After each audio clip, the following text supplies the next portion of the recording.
Okay.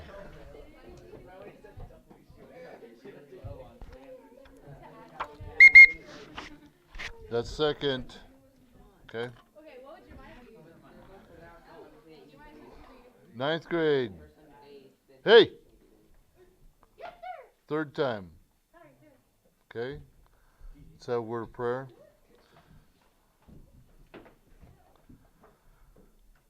Lord, we thank you for today. We thank you for your direction. Even though today is kind of a frustrating day because of what transpired yesterday with the election, we know, uh, just help us to realize that you have everything under control. No matter who wins the election or what happens, Father, we know that you have it under control. Yes, we'd like to see it one certain way, but help us just to trust in you for the guidance. Be with the leaders of our country as they will deal with things and prevent things or make new laws, whatever the case may be. Give them the wisdom that they need to make the right choices. And but thank you for what you did yesterday in the election and what you still are going to do, because it's not over yet. And so we know that you can still work, not to change the votes, but since everybody has voted, but you have been working in people's minds, hearts through this time. And so the votes that they have come up with, we just thank you for that. Bless us today in the things we are going to do. In thy precious name, amen. It is. It is. Just hasn't. It is on. It just hasn't come down yet. What's it on? No, the small number. What's the small number? Yeah, bring it down to 71 or something like that. Okay.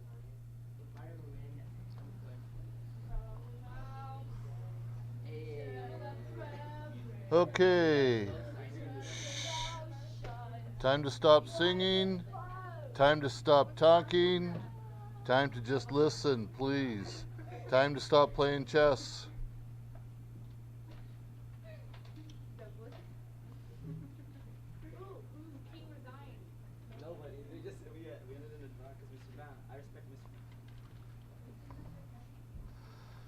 Okay. What page are we on?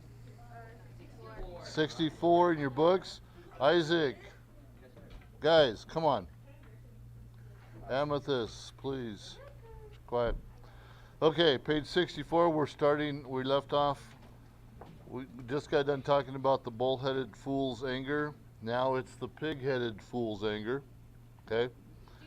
Adrian, why are we still talking over here? Amethyst, why are we still talking over here? Okay? Yep.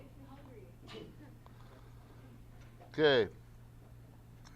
My clicker. Proverbs 12:16. Okay? It says, a fool's wrath is presently known, but a prudent man covereth shame.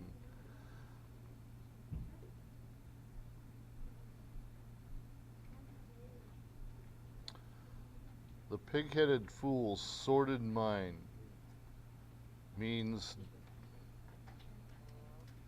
confused mind, means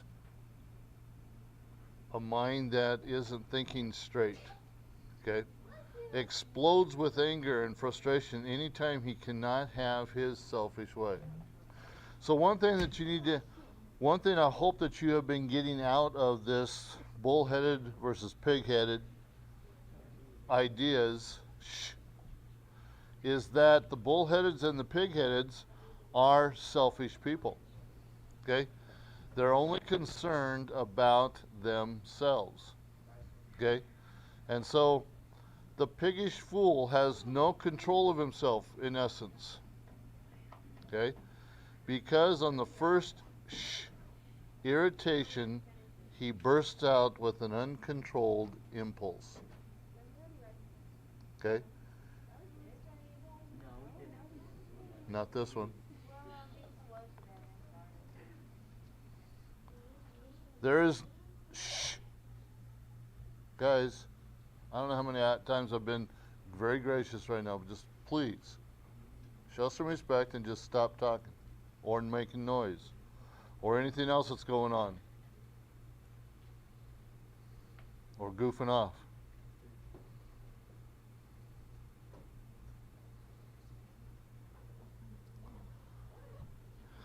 These fools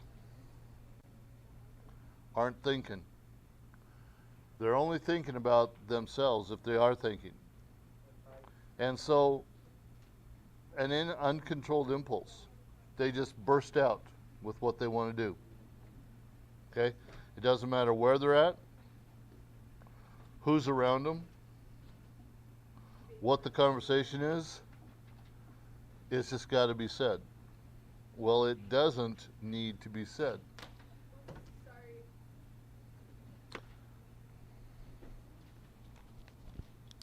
Amethyst, that's one.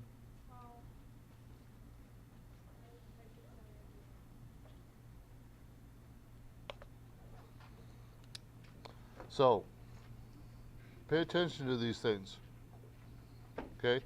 Because I'm giving you illustrations. Isaac, can you at least flip the blinds a little bit? I like to see outside, but that glare coming off those bottom rungs, that's better. Yeah, thank you. Now,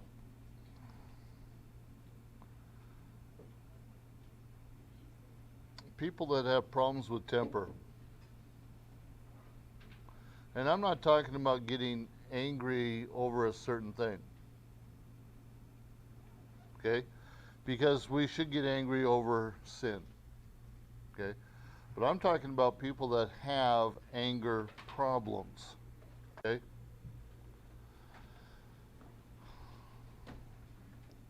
They may result, the result may be of a strong self-will that has not been humbled before God.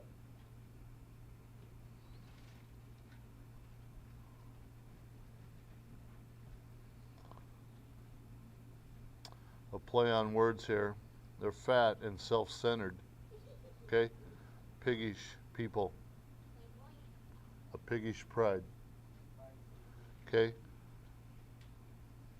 Hopefully you're not there. What's the solution? Go to God. Go to God in prayer. If we go back to the beginning of it, maybe there needs to be a change of heart, and I'm talking about a salvation heart. Maybe that's where it all lies with that person. Okay? Be careful if you come across one of these fools. Don't just come out and say, hey, you know, what you're doing is wrong, and what you're doing, it makes me wonder, are you even saved?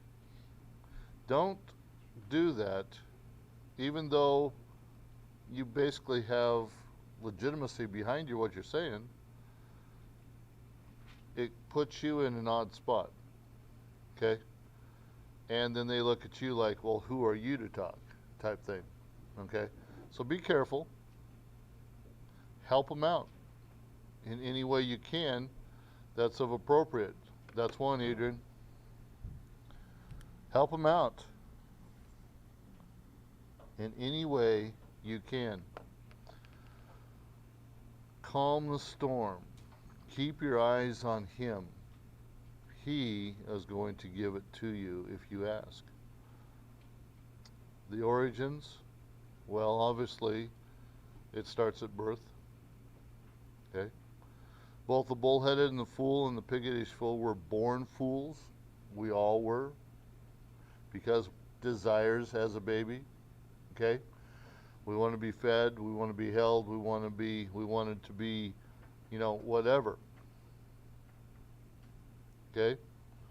And so, yeah, that's the selfish, but we kind of look over that because of a baby, because they don't know what they're doing is wrong at that point. Okay? But that's where it begins. You got to go back to that spot, unfortunately. Okay? Psalms or Proverbs 22:15 says, "Foolishness is bound in the heart of a child, but the rod of correction shall drive it far from him." When they get older, they have to be trained. All children are born either pig-headed or bull-headed tendencies. Okay? You never have to teach a baby how to be selfish or to lie. Okay? Well, they learn how to lie. Okay? But you don't have to teach them. At every young age, they show anger, frustration at not getting their way. And a lot of times people develop more anger, more frustration of trying to get their way, throwing what we could call adult, just like little kids do. Well, how do you stop that? You correct it at the beginning. And it gets corrected as it goes on.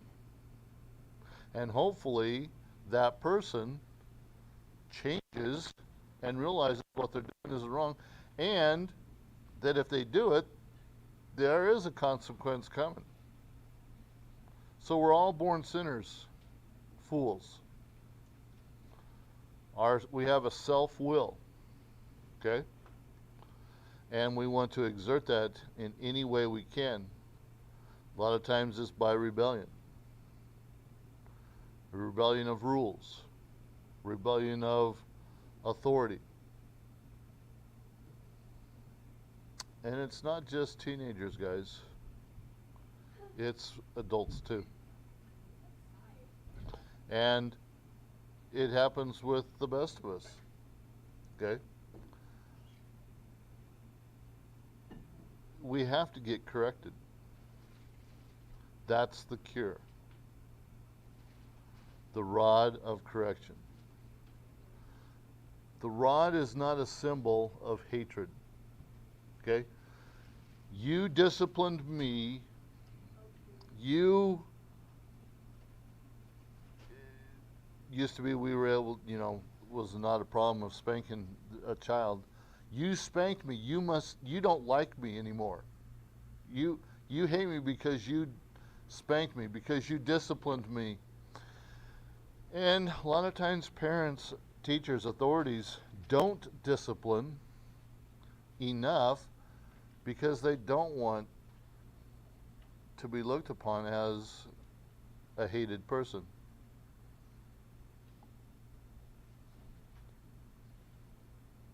But you got to keep in mind, and you guys are going to be adults soon, and you are going to be parents sometime, hopefully. Okay? You've got to realize that the discipline, the rod of correction, isn't for punishment, isn't for hatred, it's for love. God uses that correction to restore his children back to him. You got to keep in mind. The Lord is working with you. Okay? He's working in you.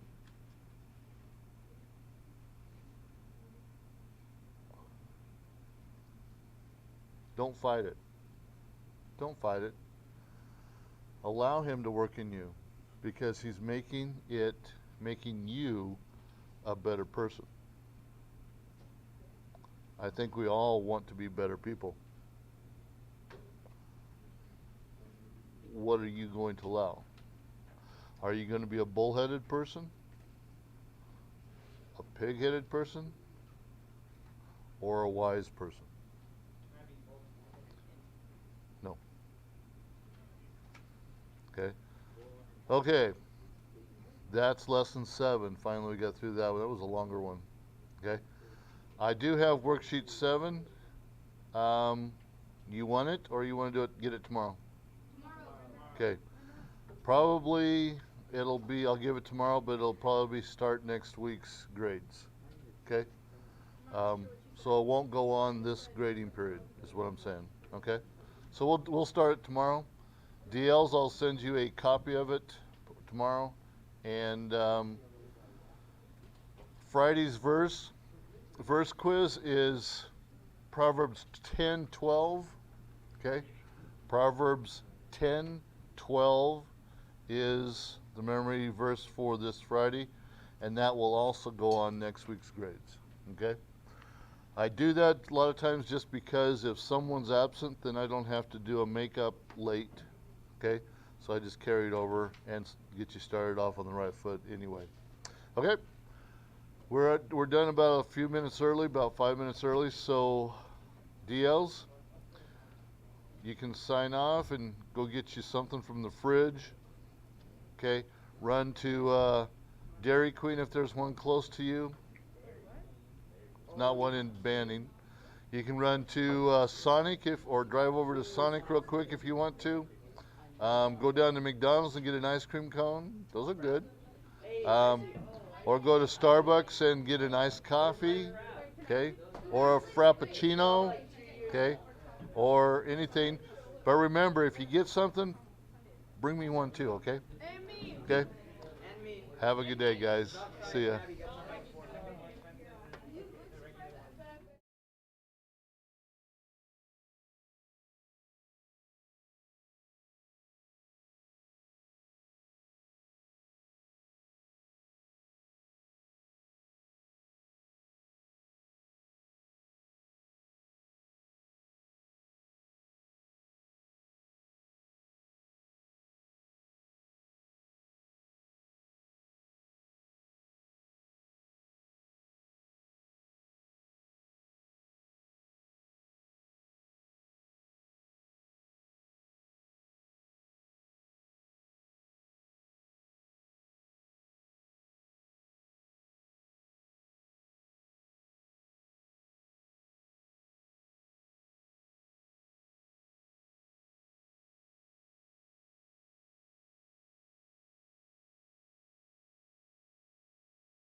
Okay, who can tell me what a simile is?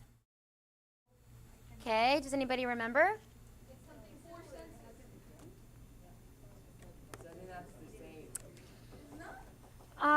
What did you say?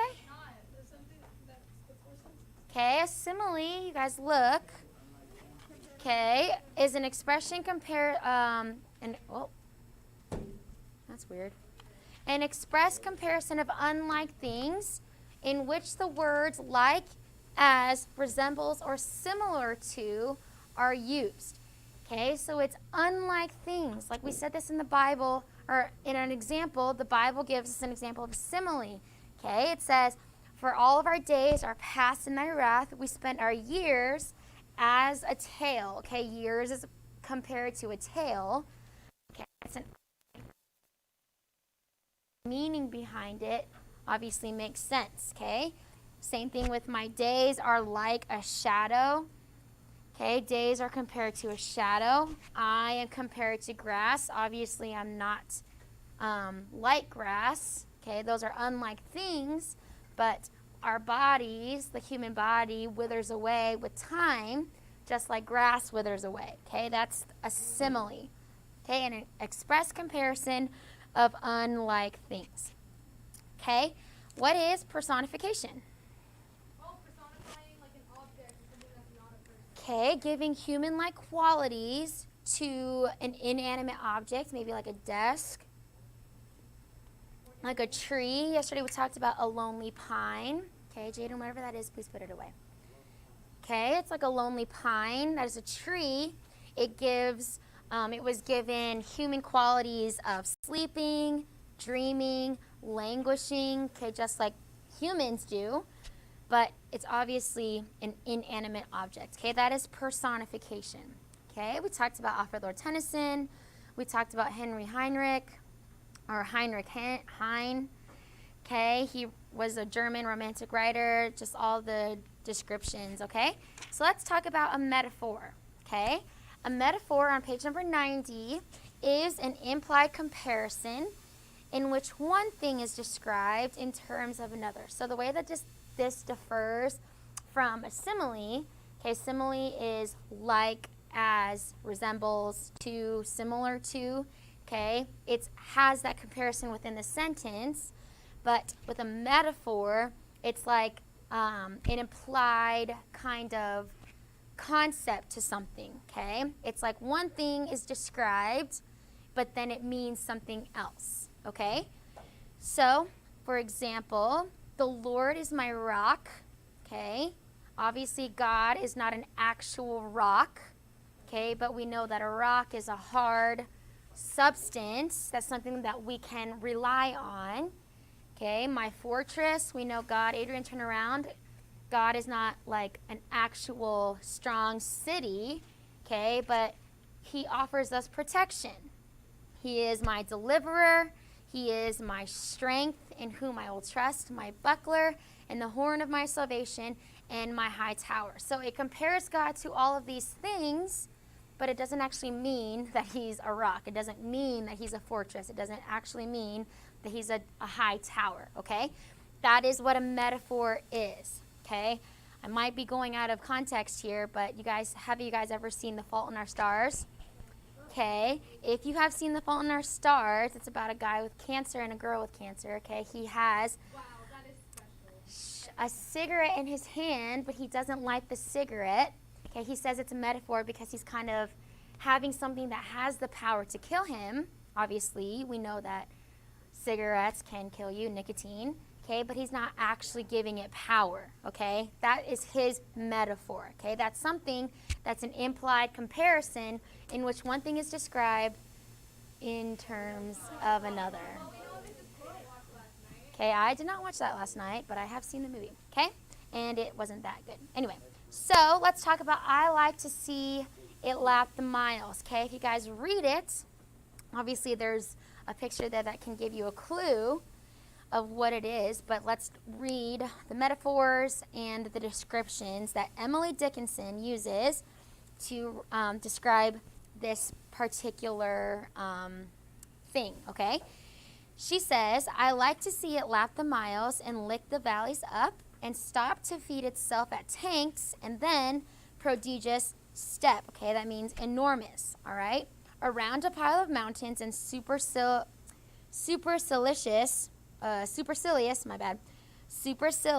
that means haughty or prideful, pier in shanties by the sides of the roads, and then a quarry pair, that is trim or slice, okay, to fit its ribs and crawl between, complaining all the while, in horrid hooting stanza, then chase itself down the hill, and then neigh like Boanerges, then punctual as a star stop, docile and omnipotent, at its own stable door, okay? Just from reading that, does anybody know what the word it is referring to? Okay, it is referring to a train, okay? It's lapping up the valleys and the miles, okay? But the metaphor in this, if you guys look in lines number 3, okay, and stop to feed itself at tanks, okay? And then in line number 14, and neigh like Boanerges, okay? What neighs? Okay, a horse. So this metaphor is a train comparing to a horse, okay? A train like that neighs like a horse. It stops to feed itself at tanks like a horse stops to drink water or feed, okay? This train, a train being compared to a horse is the metaphor in this, okay? Emily Dickinson, she wasn't famous until after she died, so she was famous posthumously. Okay, only 7 of her almost 2,000 untitled poems were published during her lifetime, and those without her consent. Obviously, that doesn't mean she went to get them published. Other people published them for her. Okay, so you do need to know Emily Dickinson wrote, I like to see it lap the miles, and it sifts leaden from sieves. But I'm not going to have you answer any questions about Emily Dickinson on our next quiz or test. Huh? Because there's not really that much important stuff to know about her right now. Okay, let's look at it sifts the leaden or the leaden from sieves, okay? We need to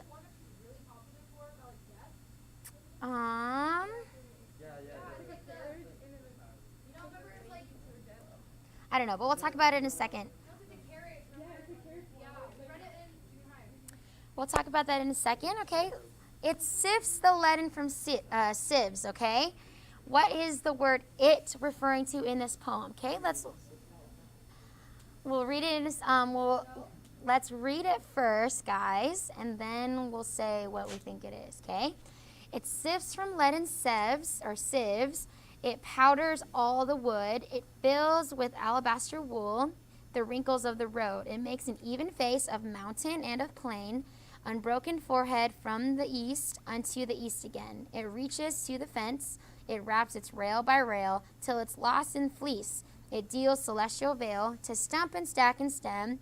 A summer's empty room, acres of joints where harvests are, recordless, but for them, it ruffles wrists of poets as ankles of a queen, then stills its artisans like ghosts, denying they have been. Okay? Now you can answer. What do you guys think it is? Okay, it is snow. See, it sifts from leaden sieves. It powders all the wood. It fills with alabaster wool. Okay, we see also personification within this work. Okay, guys, stop talking. Okay, sifts. Obviously, snow doesn't sift.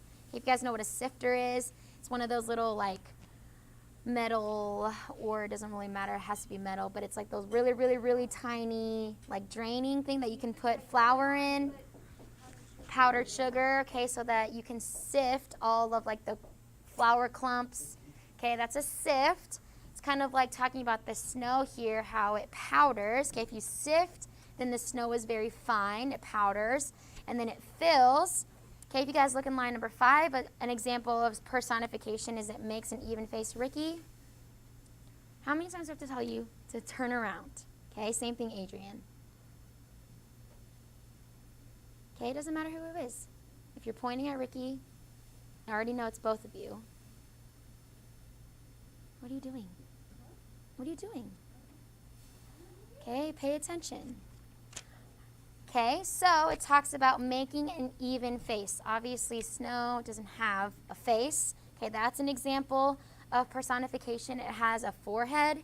That's an example of personification. Okay, all of those are examples of personification. Okay, and then let's look at one more. The deserted house. Okay, page 92. Okay, this was written by Alfred Lord Tennyson. Some of you guys already have read some stuff by Alfred Lord Tennyson. Okay, but this is talking about obviously a deserted house. Okay, but also it is compared to something that we will talk about in a second, but let's go ahead and read through it. It says, life and thought have gone away side by side, leaving door and windows wide, careless tenants they. All within it's dark as night, in the windows is no light, and no murmur at the door, so frequent on its hinge before. Close the door, the shutters close, or through the windows we shall see the nakedness and vacancy of the dark, deserted house. Come away, no more mirth is here or merry-making sound. The house was builded of the earth and shall fall again to the ground. Come away, for life and thought here no longer dwell, but in a city glorious, a great and distant city, have bought a mansion incorruptible. Would they could have stayed with us. Okay? So life and thought, okay, it's personified. Obviously, life is for the human life. Thought is our personality. Okay, life and thought have gone away side by side. What does it mean? What do you think it means when it's talking about life and way have gone away, or life and thought have gone away? Okay, not only that, not everyone in the house died, but it is like a lifeless body. Okay, it's death. All right, life and thought have gone away. Obviously, or it says side by side, so it's kind of like two people walking away. That's the personification there. Okay, it says leaving the door and the windows wide. They left the doors wide open. Okay, careless tenants they. It's talking about obviously people who occupy a house. That is personification. Okay, the metaphor in this is that a man's or a person's lifeless body is like a house that has been deserted by its tenant. So it's talking about all the things about a house. Okay, but it says close the door and the shutters. That's kind of a metaphor for the person's eyes and their mouth. Okay, and then come away. It says no more mirth is here or merry-making sound. There's no more laughter like a person is alive. There's no more excitement in someone who is alive. That's kind of comparing it to a deserted house. But in that last stanza, it says, come away, for life and thought here no longer dwell, but in a city glorious, a great and distant city, have bought a mansion incorruptible. Okay, what do you think that's referring to? Heaven. Good. And when it's saying a mansion incorruptible, if in this deserted house is being compared to a man's lifeless body, what do you think a mansion incorruptible is being compared to? Good. A new body in heaven, or a glorified body. Okay? That is the deserted house. Tonight for homework? Because that is the unit that we're in. It's just depicting imagery, personification, figurative language. Okay? All right. Tonight for homework, read pages 93 to 96. Okay? 93 to 96. It's talking about a hyperbole. You're going to read about Mark Van Doren, Herman Hesse, and then also Robert Frost. Okay? 93 to 96. Okay, go ahead and put those away. Take out your grammar books. Last night for homework, you should have done page 72, finishing the exercise. Exercise A, page 72.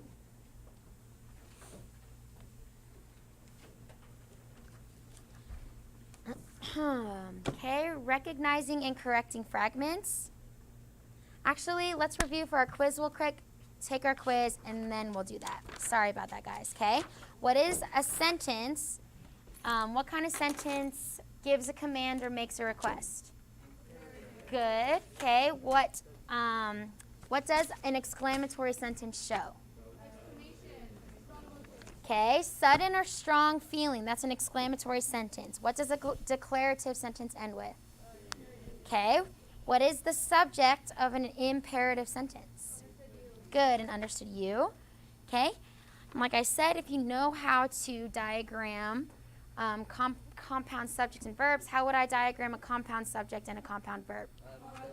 Okay, a rocket ship, good.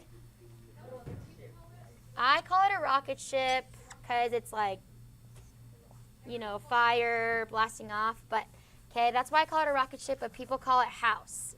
A house or something, or a bracket, I have no idea. Okay, so I put my subject, okay, what goes in this blank? Okay, my conjunction, the conjunction that's joining the words together. So, like I said, Avery and Sophia, and would go in here, okay? Then same thing, how would I diagram with a compound verb? You put the stick, you put the verb. Okay, I would also put a rocket for a compound verb. Okay, if I had three subjects, where would I put that second? Good. I would put it here. Okay, if I had 3 subjects, same thing. If I had 4, I would put another one. Okay, however many subjects I have, that's what I would just do. Okay, but make sure that it's in order. Okay, and then you know that your conjunction goes in the rocket ship. Okay, and then you guys are finding subjects and verbs. Make sure that you know not to find a subject within a prepositional phrase. Okay, so if I'm talking about the girl with blonde hair went to the store. Okay, went is my verb. Hair is not my subject. Okay, who went to the store? The girl went to the store. Okay, with blonde hair is a prepositional phrase. Okay, all right, let's go ahead. Oh, and then how do I find complements? Good. After what? Good. After you find the subject and the verb, you find complements, okay? You ask your subject, okay, girl went, or girl bought, okay? Girl bought who or what? What? Okay, girl bought clothes. Okay, clothes would be my complement. Okay, all right, go ahead, put everything away.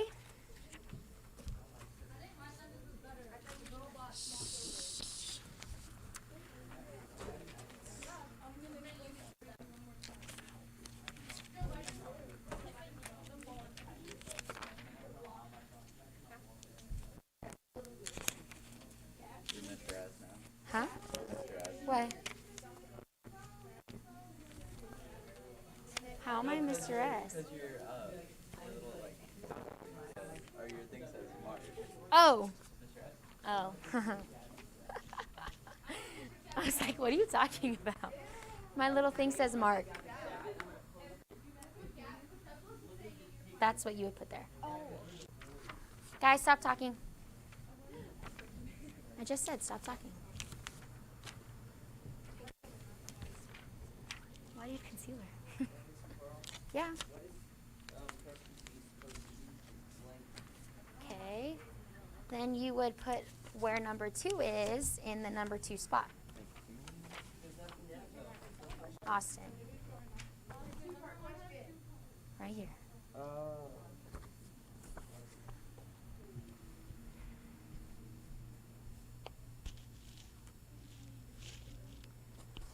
Is there anyone absent today?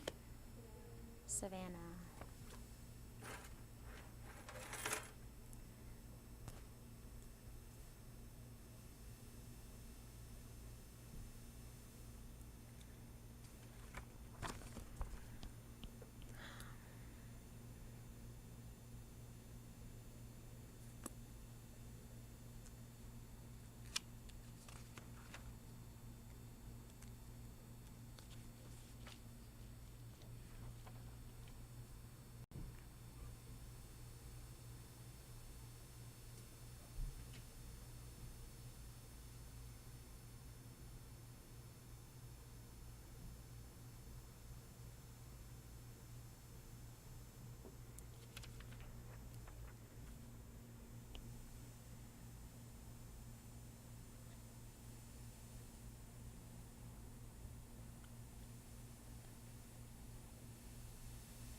Once you're done, you can come bring it up to the tray. Then open your books to page number 72.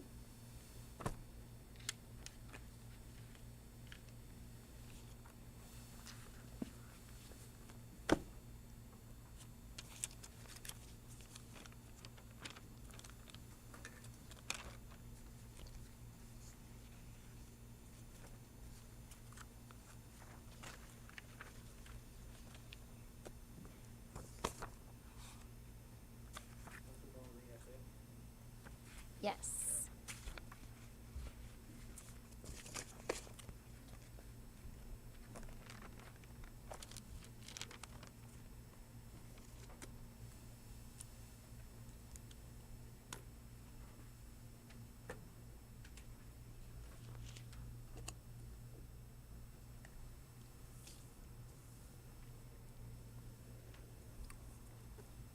And then go ahead and open also your vocab homework. I'm going to come around and check that. Once you're done with your quiz, okay? If you're still taking your quiz, finish your quiz.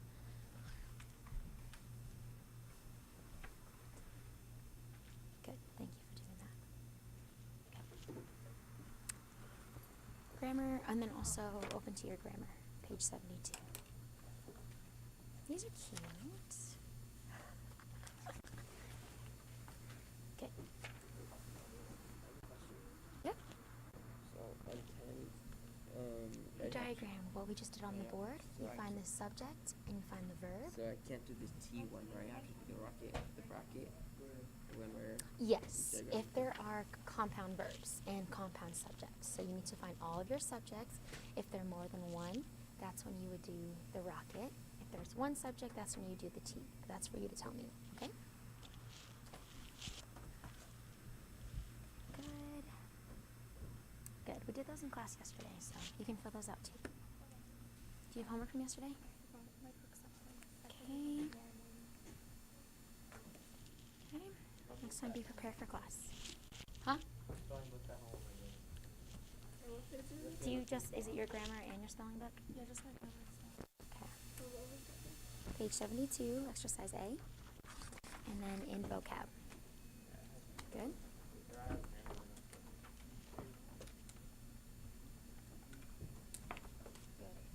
This was last night's.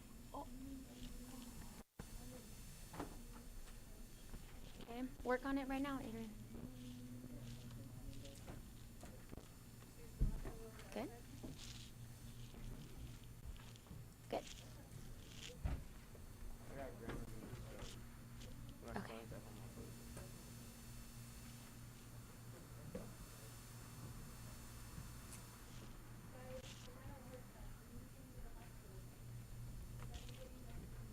Yes, Gabby. Huh? You tell me. Do you have your grammar and your vocab? Grammar and your vocab? Why do you always look dead? Good. Good. But for real though, sit up. You have like all the colors of the rainbow pens. I do. And if I don't use them all, I feel like they'll be left out, so I have to use them all equally. You had a question on that one? Oh, I think it's a sentence. Good. Thank you. Directive grammar and spelling. Okay, this was also last night. Okay. Page, alright. If I do this all tonight, can I give it to you tomorrow? I don't know. Maybe. What happened? I have to do it. You forgot or you just didn't? Because it's on the board for a reminder.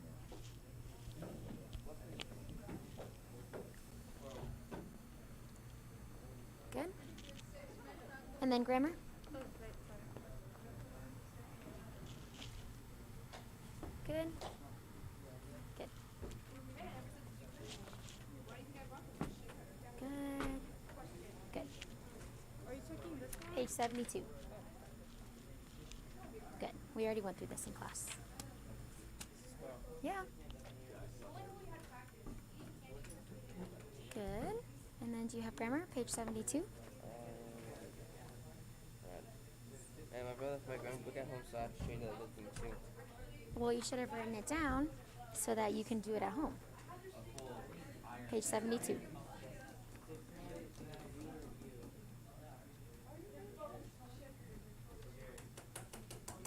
That's 72. We already checked that. forgot 72. Okay. But I did this. We already checked that in class. It was. We checked it in class. Good. Did I get a grade for it? Huh? Did I get a grade for it? Not that one, Why? because we checked it in class.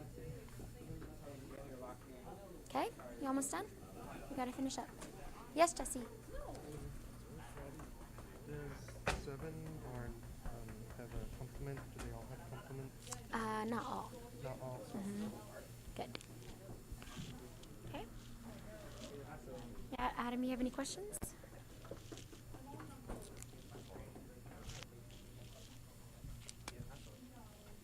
Good and good. Thank you.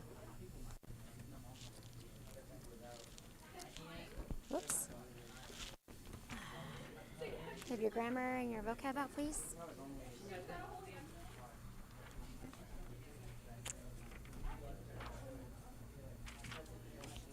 Okay, everyone turn to page 72. Let's go over those.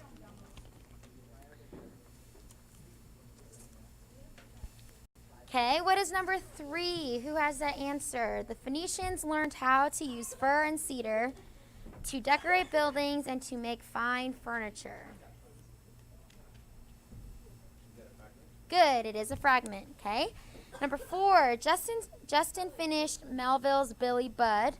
Then he began reading Moby Dick. Who has that one? Amethyst, what'd you put? No. I put a fragment. In number 4? You said sentence. That's why I asked you. Okay, make sure you guys are paying attention. Okay, number 4 is a sentence. Okay, number 5, the first globes in the United States were made by James Wilson, a Vermont farmer and copper engraver. Adrian? Yes. Fragment, good. Number 6, in the 12th century, popes began, stop talking, Amy.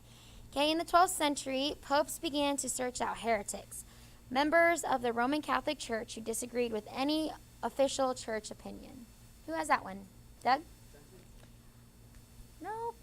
Number 6? Good, Jaden. Fragment, okay? Members of the Roman Catholic Church who disagreed with any official or church opinion is not a sentence, okay? It's not a complete thought. Number 7, because of the good fortune of their special birth. The heads of the great family in the early Greek cities thought themselves better than everyone else in the city. Gabby? Fragment. Across the bay from St. Petersburg lies Tampa, Florida. Tampa is an important seaport and industrial center. Austin? Number 8. It is a sentence. Good.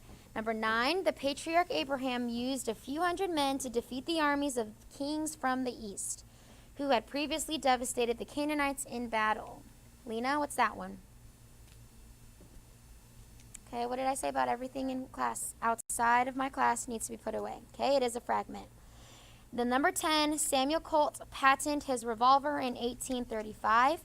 More than 75 years later, Colt's revolvers are still being manufactured. Adam?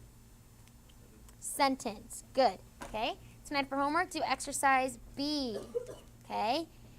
In the first blank, write each number, or before each number, write a sentence. Okay. If it is a fragment, we are correcting it to be a sentence. So that means if your example, if you guys see at the top of the page, okay, you can put a period and then do a capital letter, or you take that out to make it a sentence, okay? So let's do number 1 together. Although electronic devices such as televisions, radios, microwave ovens, and radar are widely prevalent in society, one of the most far-reaching products of electronics is the computer, an electronic device that processes information by means of electronic circuits. I mean, not exactly. Okay, it is a sentence. Okay, it's not a run-on because it doesn't have and then. It has punctuation. It is a long sentence and pretty wordy, but it is a sentence, okay? That all makes sense. Okay, number 2, having no intention of allowing Greek homeland to become part of the Persian Empire, the cities of Athens, Eritrea, and Sparta refused to submit to Darius I of Persia. Jaden, what's that one? It is a fragment. How do I fix it? Good. A comma after empire, lowercase the t. Okay, you need to combine those. Okay, yes, that's what I just said. Okay, make sure that you are looking at it. Don't just put fragment in the blank. Make sure you know how to fix it. Okay, so if you have questions on correcting, you can look at number 3 in your rules. It says the usual way to correct a fragment is to rejoin it to the sentence from which it has been separated. So fragments are basically bits of pieces of sentences that don't make sense. So you can normally join them to make the sentence complete, okay? And then number 3, let's just do that together. The island of Oahu in Hawaii is the location of Pearl Harbor, the U.S. naval base that was bombed by the Japanese during the World War II. Lacey? Good, a fragment. Andrew, how do I fix it? Good. Good. I would put a comma after Pearl Harbor rather than a period. Then I would lowercase the t so that it's indicating it's a continuation of the sentence. Okay? That's what you are doing, numbers 4 through 12. Okay, does anybody have any questions about the homework? I expect everyone to have their homework. Oh, it's Wednesday. Yeah. We'll do this tomorrow, okay? Then I better see you guys in church if you're not doing homework tonight. Okay, but yeah, no homework tonight. I mean, at least go to church, okay? No, it doesn't have to be this church. Just go to church, okay? But no homework tonight. Haha, you're welcome. I caught myself. So,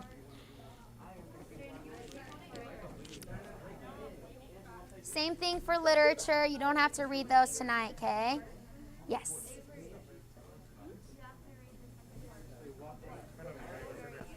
Yeah, no worries. Check my homework. Yes, please.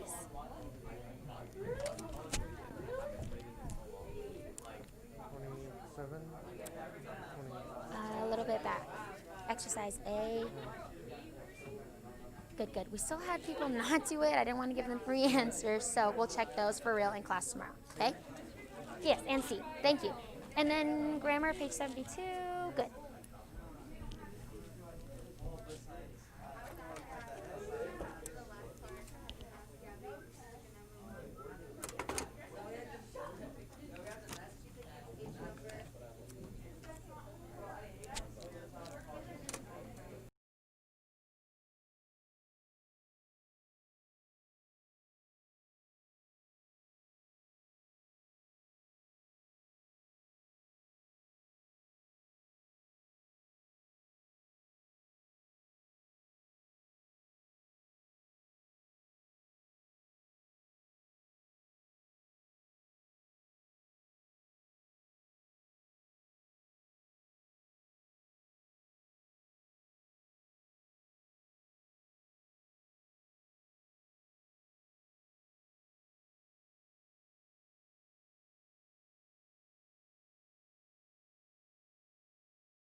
All right.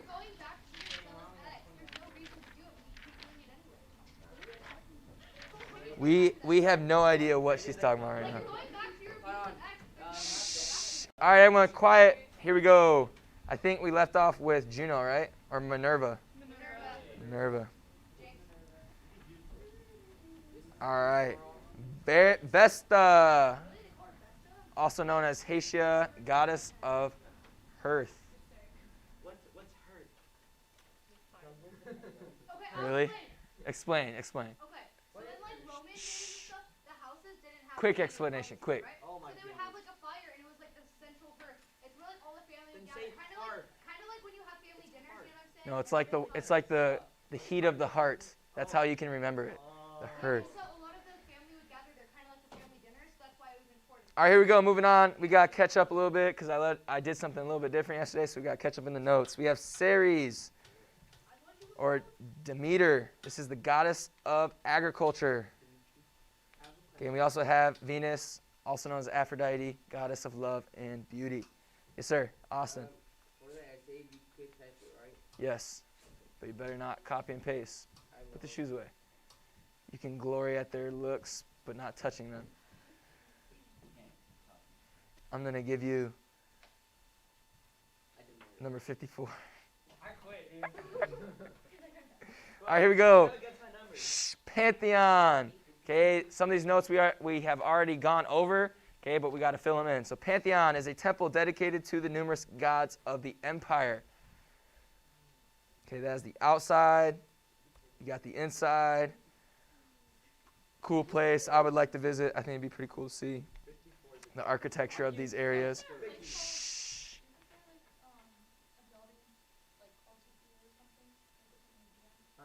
I'm sure there is. I have no idea. I have no idea. There probably is, though. I've never been there, so I don't know much about that area. Okay, but we see, okay, some things with the Roman gods, okay, not about them specifically, but about their being. Let's see. Let's send Douglas. Can you go check on Adrian? Make sure he's still alive in there. You actually like, I can't do it. Okay, but we see with the Roman gods, they were glorified, immortal human beings, okay, with all the follies and passions of fallen, sinful human nature.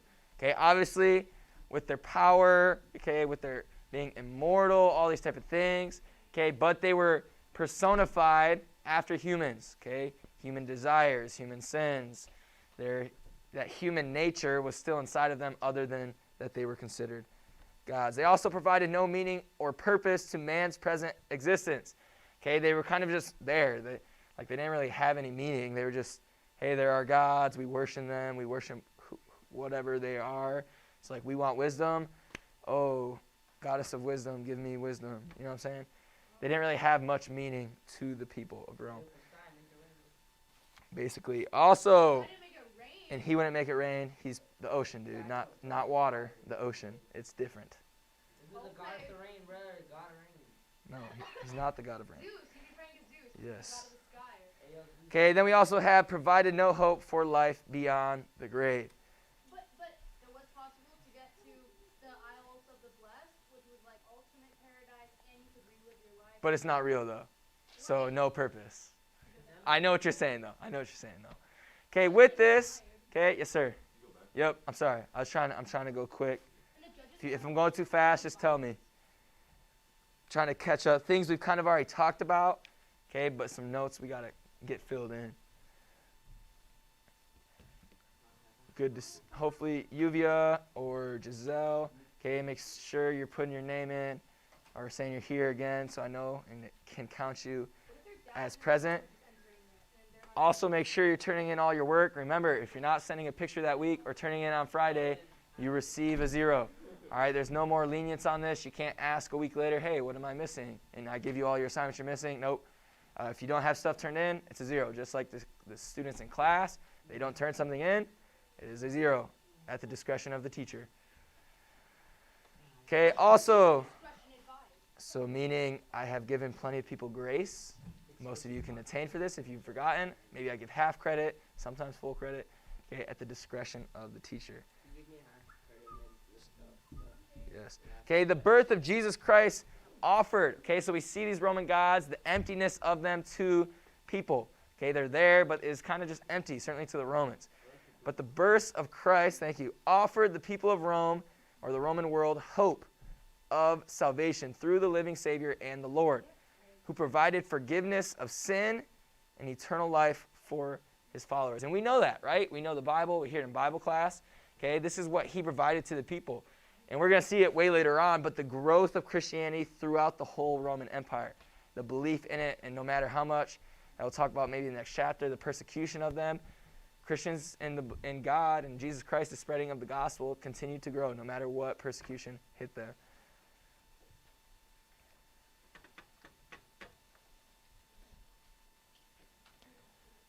Okay, we even see after the birth of Christ, okay, King Herod immediately tries to kill who? Jesus, okay? He tries to kill him even from the beginning. But God prevails. Okay, so moving from religion, we're moving to education. Within their education, Roman education began. You're okay, write quickly, write quickly. Can't be talking. If we write slow, you better be paying attention and writing, not talking.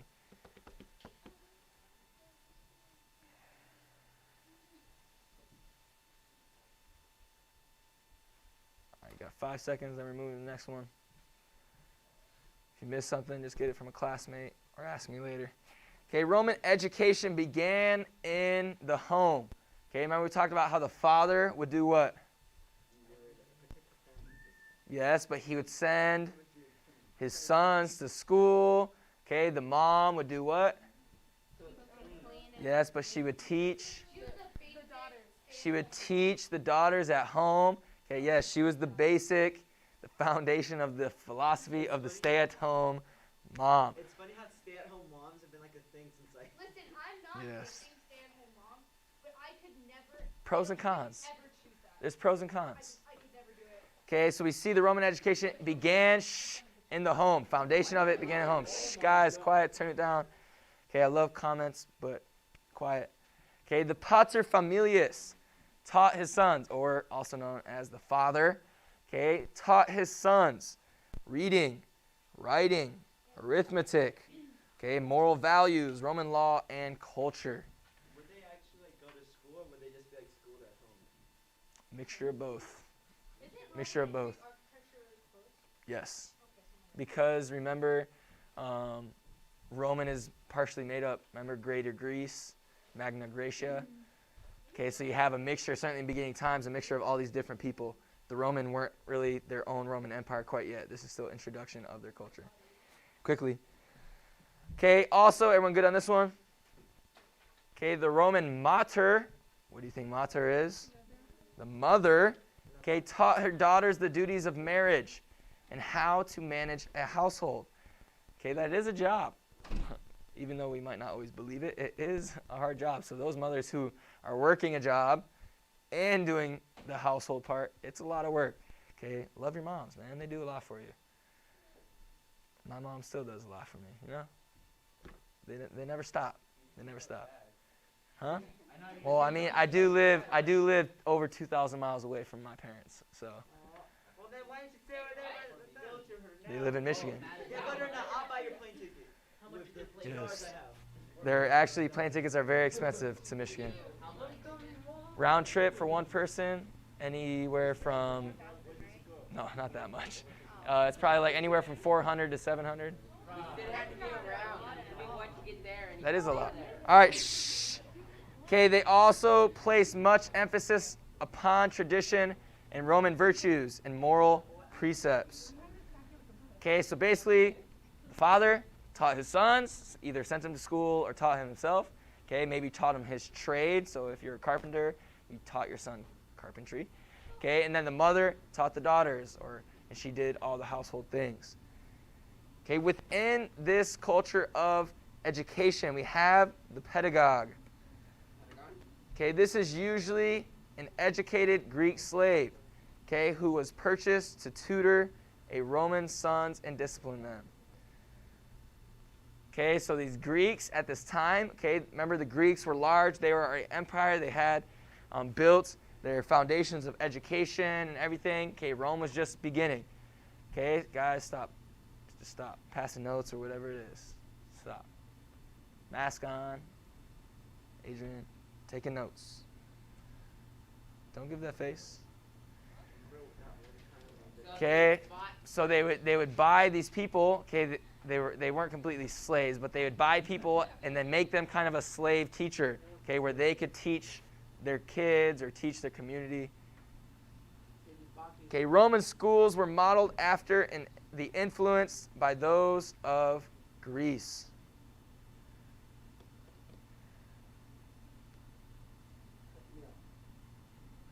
Okay, so this is a summary of their education. Okay, their schools and grammar, okay, were attended a school of rhetoric where they were immersed in Greek and Latin literature, composition, and oratory. Girls learned reading and basic domestic skills from who? Mothers. Okay, but now we're going to move into these beginning forms of the Roman government. Okay, government. Okay, between 753 and 509 BC, Rome was ruled by kings, the last three of whom were Etruscans. Who were the Etruscans? The seafaring people, remember? Okay, that came into Rome. You okay there? Okay, the king was the head of the nation, the father of the state, the ruler of the people, the commander of the army, and the chief judge and high priest of the city. Okay, his office was elected, and he was chosen by the popular assembly representatives. Would you say that Roman and Greek government are similar? Roman who? Greek and Roman government are similar. A little bit. Obviously not all of it, but it has to have some similarities. Later on, no, it changes. It like evolves from the Greek type of government. But it had some kind, they had, remember how we talked about there was like a rotation of different forms of government in Greece? Okay, Rome's going to have their own type of transition. Okay, first we see, again, you have a monarch, assembly, senate, and assembly of centuries. These are all groups of people in the government of Rome. Okay, in 509, the nobles of Rome led the revolts of both patricians and plebeians. Who are the patricians? They're like the main people, the rich people. Okay, people that had power, and the plebeians, The plebeians are the basic folks. the modern people, or the middle class, Is it plebes or plebs? plebes. Plebes. Okay, against the tyranny of the last Etruscan kings. Okay, so we see the people stand up to the kings, and this is where we're going to see a transition. Okay, the Tarquin the Proud was the last Etruscan king. Okay, this revolt abolished the monarchy and established this new foundation of Roman Republic. Okay, so Rome started under these kings. They got sick of it. Adrian, Isaac, shh. Okay, and they started this Roman Republic in 509 BC. So you want to know the date and what started. All right, everyone good on this one? Okay, with this, so we see what is the Republic. The Republic is from the Latin word res publica, okay, which means things, affairs, and interests of the people. You learn how to speak Spanish. You have a nice voice. No, I do not.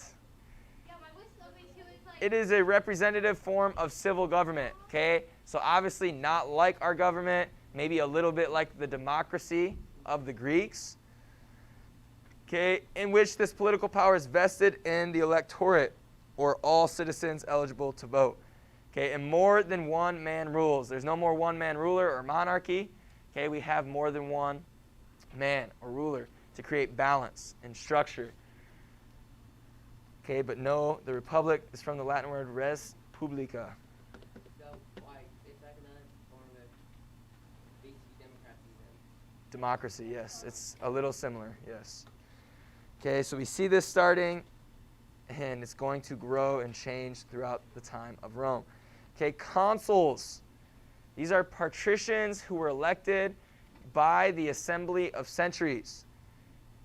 They held office for 1 year with no right of succession. Okay, And they did this, okay, so not one person could start creating too much power. Okay, they kept on rotating it to keep it fresh. Different people have influence. All right, the power of the early kings were divided between these two equal chief executive called councils. Okay, so these leaders would be called councils. They were basically like year rentals. Okay, so you have two people, so it's split up. They would lead. Next year, boom, two people. Next year, boom, two people. Okay, this is Essay, do we have to have like similarities and differences? either or. Ha ha ha ha. I left it pretty open for you guys. Oh, this is gonna be a It should be easy. It's not supposed to be hard. All right, in this form of government with these people, we have a term, and we've probably all heard it before. We use it in our own government, veto. Okay, this is Latin for I forbid. Each council could veto the acts of the other. Like our veto then. Yes, similar. Obviously, our system has a little bit more intricacies with it. Okay, in the times of emergency, the councils, with the advice of the Senate, could appoint a dictator to rule Rome for 6 months. Okay, so kind of like our vice president, right? The purpose of him, okay, in our Constitution, he doesn't have a lot of specific roles.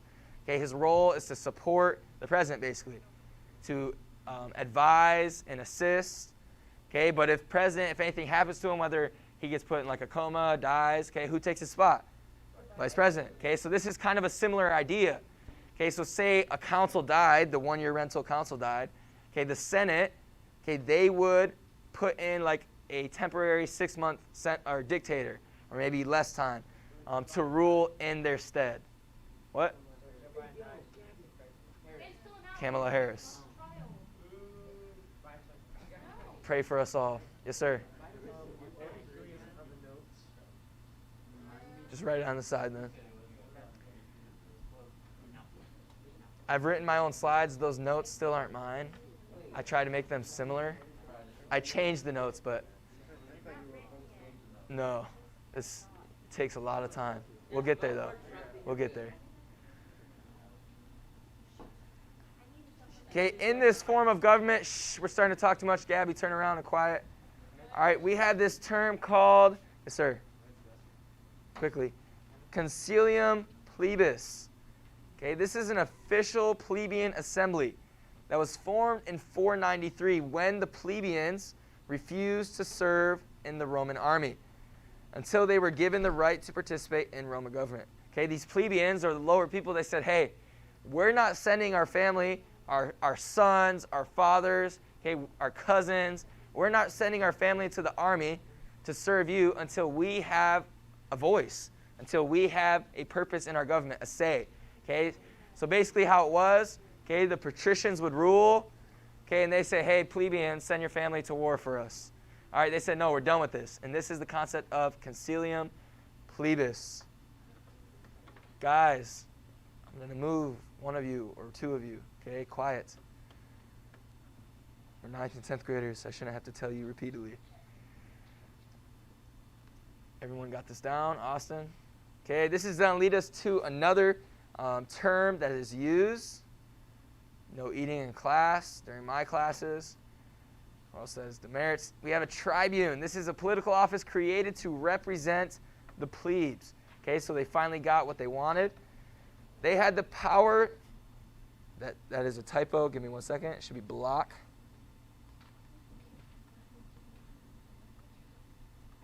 I believe it's supposed to say block. Okay, block any action by the Senate, the patrician assembly, or the councils that might hurt the plebes. Okay, so the tribune was basically the plebes got their wish. They had a say and a voice in the Roman government. What are you doing? Stop trying to make it powder. I know what you're doing by doing that. Eat it normal, throw it away. Okay, so we're going to see 12 things that were made. Okay, pretty common sense. Okay, these plebes, okay, they're trying to fight for themselves, right? To be able to have fairness for everyone. Okay, this is going to lead, okay, with the patricians ruling, they kind of just ruled for themselves. The plebes want it to be fair for both. Okay, so these things are going to be created.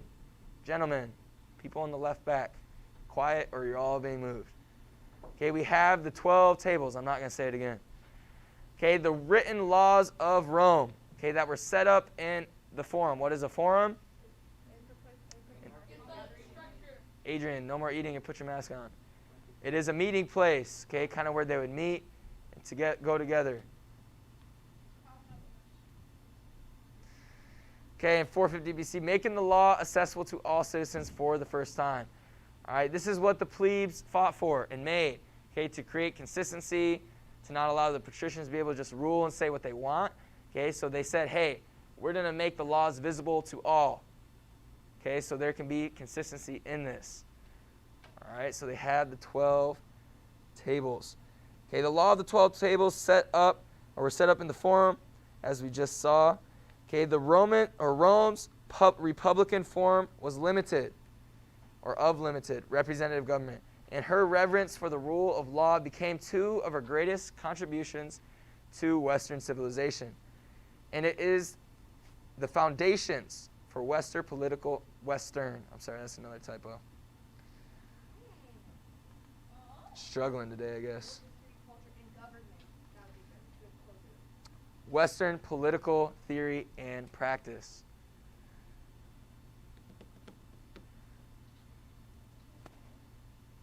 Okay, we're going to do a few more notes starting what we're going to be talking about tomorrow. But moving on into the growth of this republic. Okay, we're still not to Roman Empire yet. Okay, this is all the beginning of Rome growing. We're seeing it grow, become more civilized. Okay, more people are going to move here. Okay, obviously it's kind of a central hub being surrounded by water for travel and trade. Okay, so we're going to be going from this republic to an empire. So in 265 BC, the Romans had conquered the Etruscans. They subdued the Gauls and seized the Greek colonies of the southern Italy. Rome came to control all the mainland Italy south of the Po River.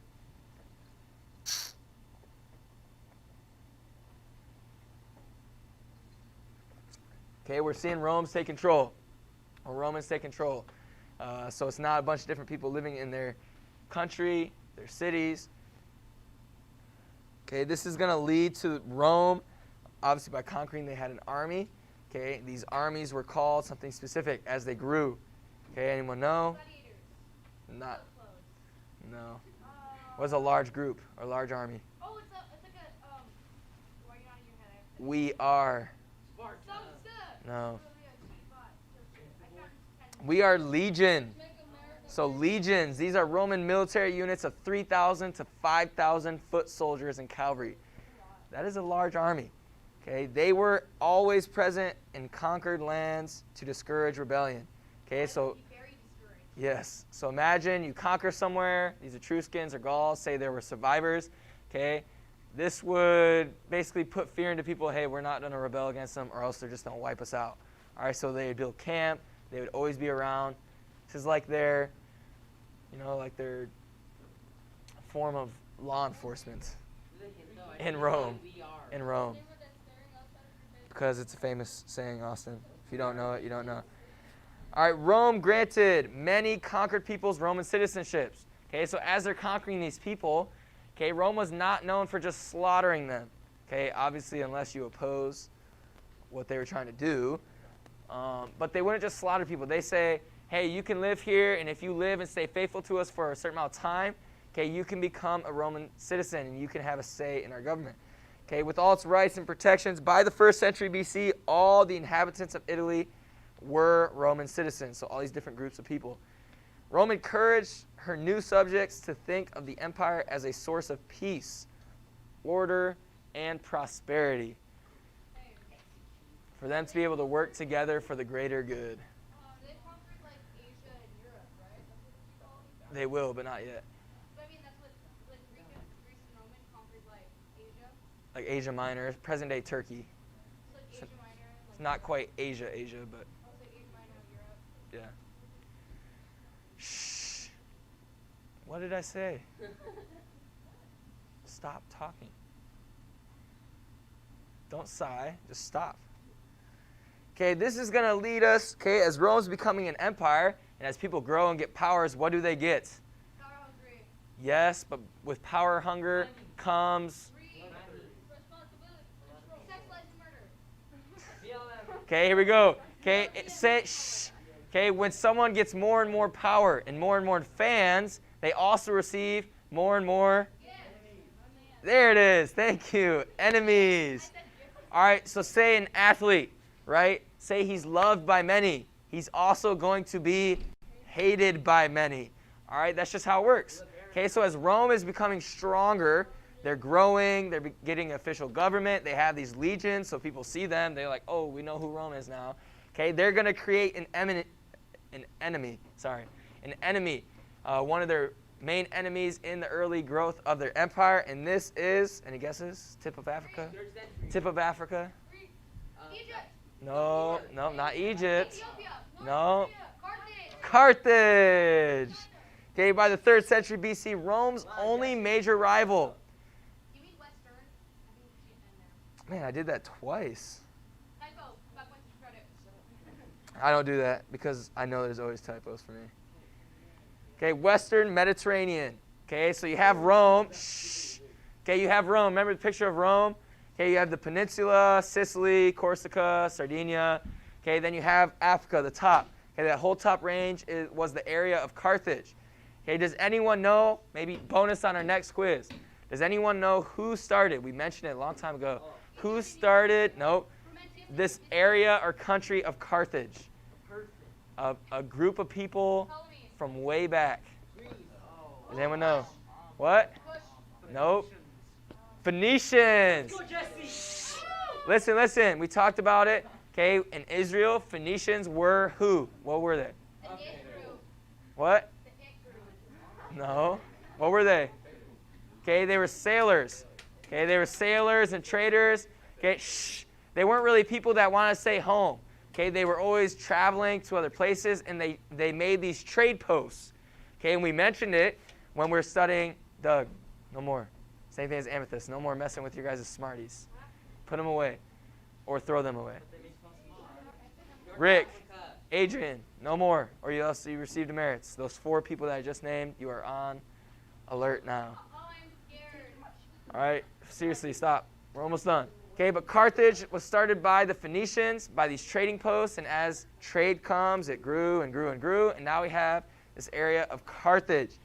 Okay, they were going to be the rivals of Rome, certainly in the beginning of their empire. And there's going to be a series, what? It's true. They're going to be in a series of wars called the Punic Wars. Punic Wars, which is a series of 3 wars. Okay, really only 2, maybe 1.5. The second half of the second one, as we're going to see, wasn't much of a war. And the third one was more of a slaughter than an actual war. Okay, but these are the names that or the wars, the 3 wars fought by Rome and Carthage. The name comes from Punicus, which is the Latin word for Phoenician. Okay, so 3 wars. The first war, the First Punic War. Rome experienced several early defeats, okay, but was later able to develop a superior navy and gain control of the Mediterranean Sea. Rome achieved victory in this first war in 241 BC and added Western Sicily, Sardinia, and Corsica to their empire. Okay, these islands at the time were kind of free roaming. Okay, they were kind of their own. They were in between Carthage and Rome. Okay, so maybe it's a mixture of both.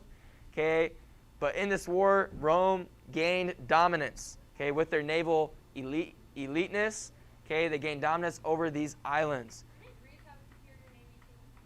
They did. Athenians. That's how they beat Xerxes. Okay, but with this first war, okay, after you lose, what happens to the losers? What do you think happens? They don't get to write the history. Okay, that is also true. History is written by the winners. That is true. Okay, but what happened, okay, when people lose a lot of times, maybe a family member died, okay, anger, saltiness, yes. Anger is stirred up inside. Revenge is wanted. Okay, so this is going to lead to a second Punic War. Okay, but Carnage, okay, they're ready this time. Okay, they had this man that was made for this. Okay, he was a great leader. We all know him. Okay, but the Second Punic War was led by the famed Carthaginian general Hannibal. Okay, which he moved over the Alps into Italy with an army of men and elephants. Okay, he virtually annihilated the Romans at the Battle of Cannae, but lacked resources to conquer Rome itself. So from this war, okay, Hannibal showed his power. Okay, he showed his elite mind in battle. Okay, but the thing is, okay, although they were somewhat close, he went all the way around through Spain, through the Alps, so he lost a lot of men. So he didn't have the resources to actually take over all of Rome. Okay, he didn't have the manpower, he didn't have the food, he didn't have any of that, okay, to be able to finish the job in Rome. So because of this, and I wish I should have put a map up there as well after the slide so you guys could see it. Okay, so imagine, you guys remember the map up there? Here, let me just go to it real quick. I know there's some in the book. I'm going to go to a different slide that has the map. I'll go back to the other one. All right, so we have our map up there, right? You can't really see all of Carthage, but Carthage is like this whole area. Okay, so Hannibal took his army up here through Spain, through the Alps, and from the north of Italy. Okay, if his army's on the northern tip of Italy, okay, what do you guys see as a problem? With this large army, their best general. What? Sorry, I can't hear you. Okay, yes, mountains. Okay, but where's their home? Far away. Yes, their home is a long distance, certainly because there's no cars, there's no plane, there's no speedboats. Okay, and most of their troops were on foot at this time. Okay, they're far from home. Okay, and Rome sees that. They're like, man, they're running out of resources. A lot of their soldiers have died because they just went through these frozen mountains, and they're not really dressed from that because they're from Africa. Okay, we're going to see an advantage. Okay, so Rome's going to see their opportunity. I'm going to go back to our other slide. They're going to see their opportunity, and they're going to seize it. Please, nice words. Austin, quiet. Sophia, be kind. Okay, I know. I told her to be kind. I told you to be quiet. Okay, Romans dispatched an army under Scipio. Okay, know that name. Know that name. Romans dispatched an army under Scipio to attack Carthage. Okay, so remember that map that was up there? While Hannibal was stuck on the northern tip of Italy, probably deciding, hey, do I want to try to conquer it? Should we try to head back? We've made this long journey. We just kind of got to go for it. Well, it's kind of like Okay. when you drive to like LA and you're like, oh, there's only like 2 hours left. Yes. Okay, so imagine the large armies on top. They're going to start attacking and maybe invading some as best as they can. They made the journey already. Okay, but what is Italy surrounded by? Water. Okay, and they made a superior naval army, so they already reigned the seas. And by sea, you can travel faster. So they say, hey, while they're stuck up top, mostly on foot, let's attack by sea and go attack their homeland of Carthage. Okay, knowing that Hannibal can outwit them, they're like, man, we got to figure out something. Let's attack them where Hannibal isn't. Maybe it'll draw, and we're going to see how it draws Hannibal home. Okay, but Scipio leads this attack while Hannibal was still in Italy. So because of this, obviously, your homeland is more important than conquering someone else. Hannibal was recalled back home to Carthage, and he lost the Battle of Zama to Scipio in 202 BC. Forcing, that is also, wow, that is a bad typo. I am struggling. I guess so. Long night. Lots of government stuff last night. Okay, forcing the Carthaginians to sue. We're almost done. Sue for peace. Okay, so we went through the first war. It's pretty even, but Rome won. Okay, Carthage got mad. They have this new general. Basically, Carthage is winning. Okay, but Rome's like, man, we got to stop this guy. Hannibal is wrecking us. Okay, let's attack their homeland, recall him. And because Hannibal has to hastily recover, okay, he didn't really get to plan. He ended up losing. Okay, he didn't die quite yet, but he lost. And they had to subdue for peace. But this is going to lead us to a third war, which, as I mentioned already, wasn't much of a war. Okay, the Third Punic War is a Roman ally. The Numidians, okay, attacked Carthage, forcing them to fight. This brought Rome into the war. Okay, so Carthage is fighting against an ally of Rome. Okay, and usually when you attack an ally of Rome, guess what? Or an ally of anyone, you help your allies. That's why you're allies. So Rome said, all right, we're back in this war. Okay, we're going to help out our allies. We already don't really like Carthage, so let's just give us an excuse to go wreck them. So it's an American and Russia split. Similar. Okay, this brought Rome into the war. Carthage resisted for 3 years. Okay, so they put up a fight. Okay, but they lost. Citizens of Carthage were killed or sold into slavery. So not just the soldiers, as I said, remember this third war, it was a fight. Okay, a 3-year war, so still a decent time, but it was a slaughter. Okay, by the end, they killed many, and whoever was left, they sold into slavery. The land was plowed up and sown with salt, and Carthage was declared accursed by the Romans. Okay, so not only, this is not what Romans usually did, but because of all these wars they have in history, okay, this is our last note for today. Bell's about to ring, so just wait a second.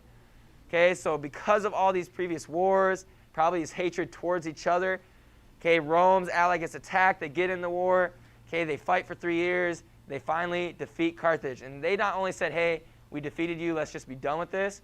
They said, hey, we defeated you, we're never going to let you be anything ever again.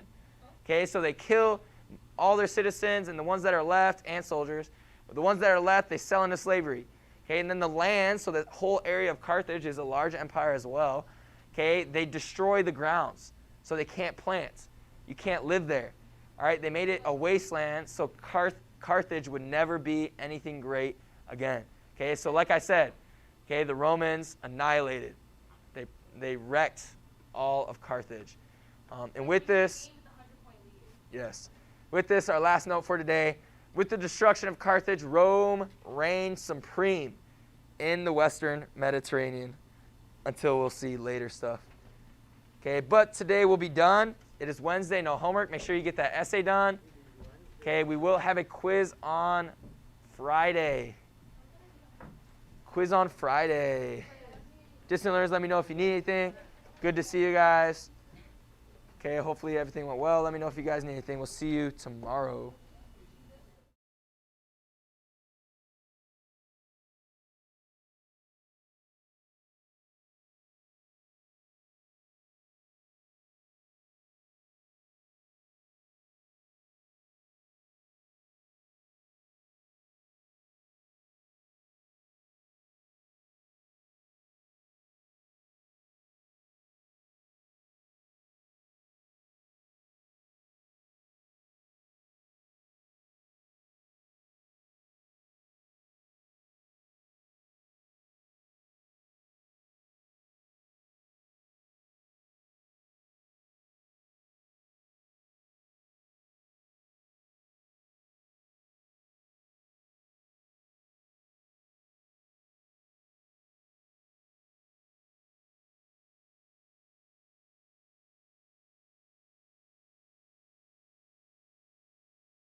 What in the world happened here?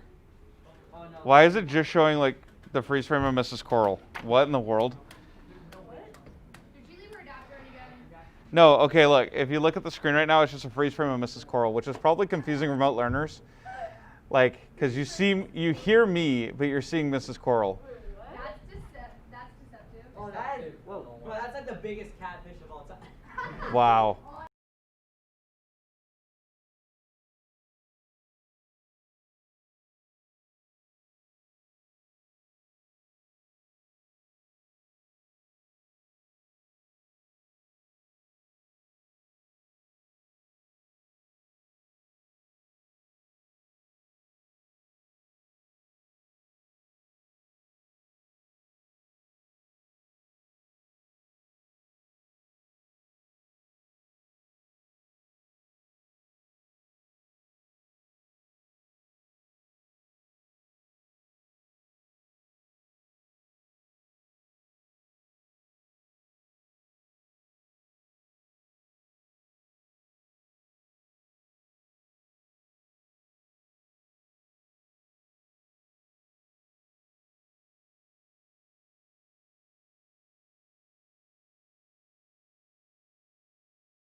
All right, there we go.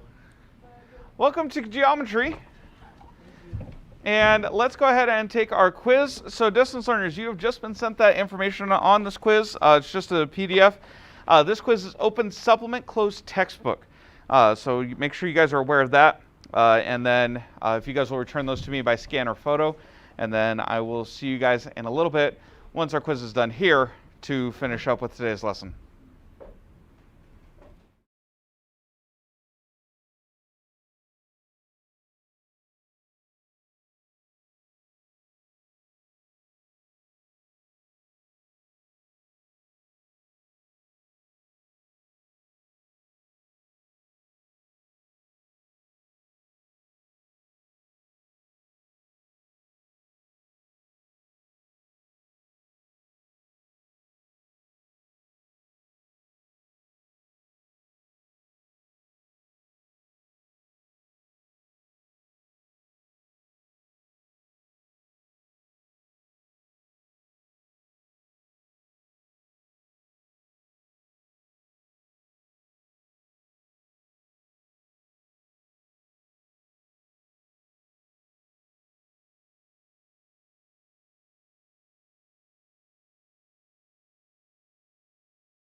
All right, we are finished with our quiz here on campus for geometry.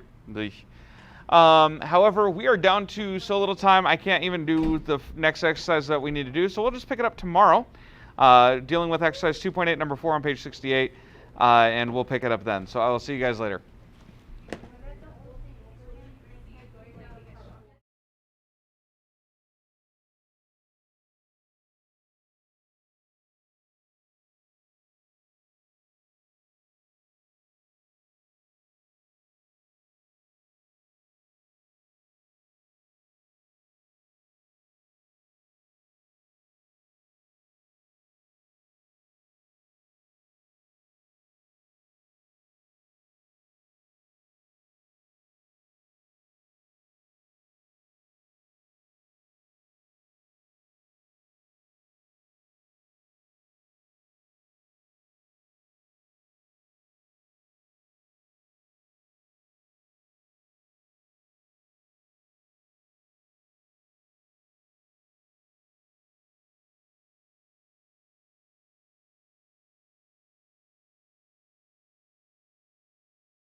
Okay.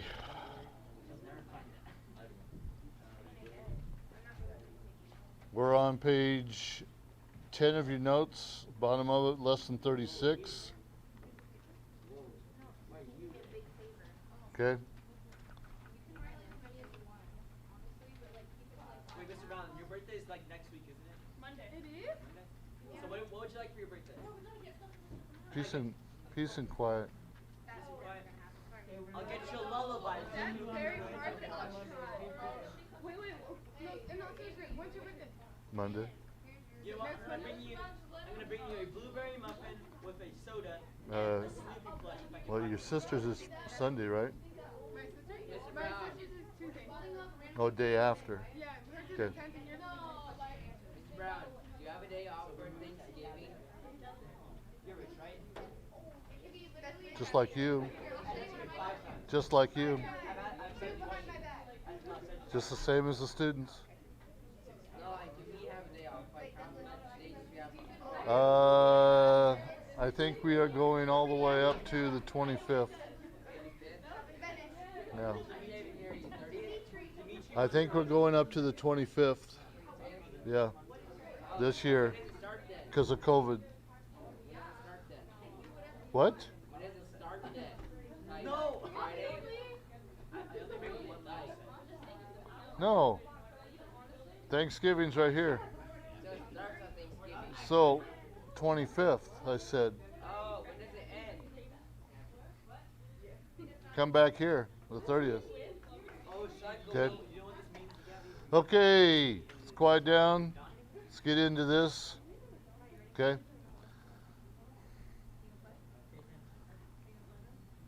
Pressures in gas. Okay. That's basically dealing with this atmospheric pressure. 10th grade. Atmospheric pressure is the gravitational pressure of the air. It is not like a blanket.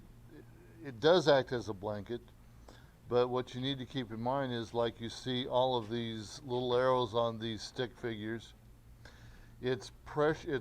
It's pinpointed pressure, okay, on each of those areas, and yet each of those areas has the same amount of air pressure as the other one. So the air pressure on the head is the same as the air pressure on the feet. Okay. At sea level, the atmospheric pressure is about 101.3 kPas, or 14.7 psi's. Ricky, where do you belong? Shouldn't have had to tell you.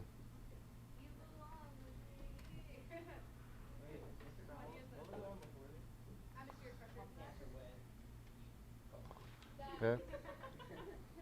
Okay, don't start talking. You guys are doing a great job until I had to correct a young man for his misbehavior of not sitting where he's supposed to. Okay? Keep these numbers in mind. You're going to have to be using them, okay, periodically. Adrian, don't start. Adrian, don't start.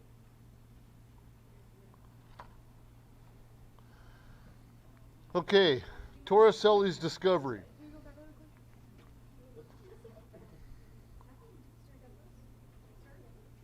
Okay. Torricelli's discovery.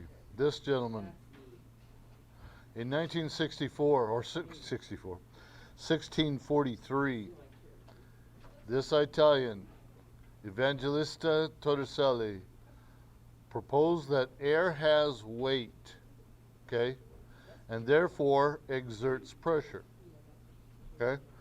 So before this, no one even really considered what air was. Austin. No one even considered what air, anything about the air, okay? So Torricelli said, well, there's got to be something here. So he came up with the idea that it has weight, and therefore there's pressure exerted with it. During that time, they just accepted Aristotle's teaching that air is weightless, okay? It's there. They could breathe it. They could feel it with the wind. But they didn't put two and two together because they didn't know how to come up with four. So Torricelli knew that a suction pump,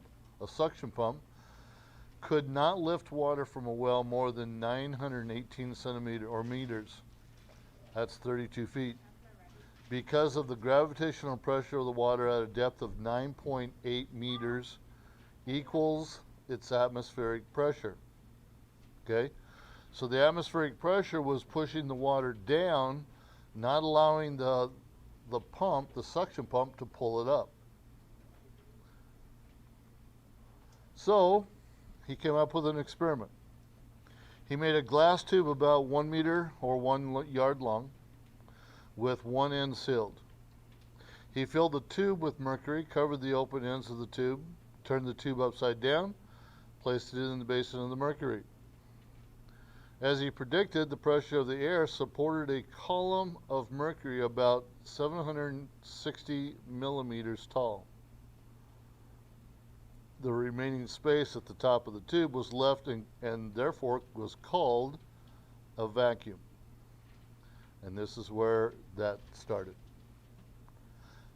Vacuum is just an empty space with no matter. Okay? I know it's like really off topic, but is a black hole a vacuum?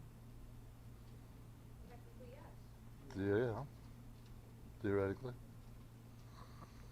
Okay, Torricelli, from his experiment, concluded that the columns of liquid, okay, were supported by the weight of the air pushing down on the liquid surface in the basin, since there was no weight from the vacuum on the top. Okay, so since it was the tube was sealed at the top, there was no weight being pushed down upon that vacuum or the top of that cylinder. So therefore, there was no weight there. The weight from it had to have come from the sides and then just pushing that mercury up through the tube. So because of his work, Torricelli is often credited as the discoverer of air pressure.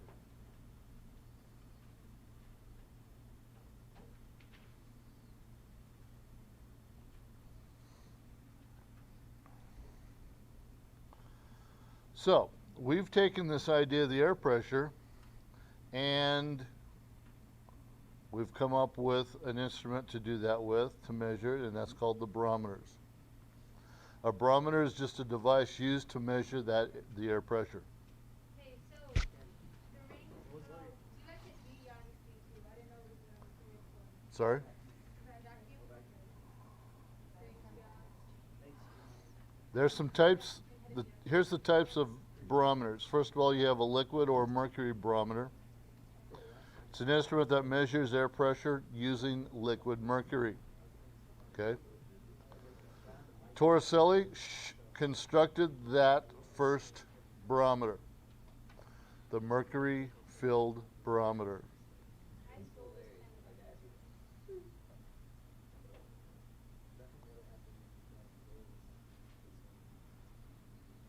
Now, where you're at, air pressure or atmospheric pressure can vary with elevation and weather.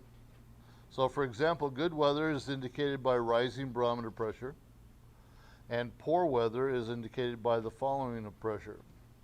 So this is how meteorologists dictate or can figure out what kind of weather is coming. And they can predict in the future a few days of what kind of weather that is supposed to happen. Okay? Having this warm front for so long, for a week.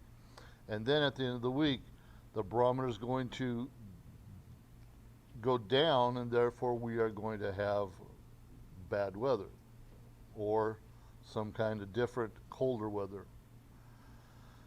So that's what they use. They use the barometers to do that. It's that vital instrument that the meteorologists or scientists who study the weather, they use.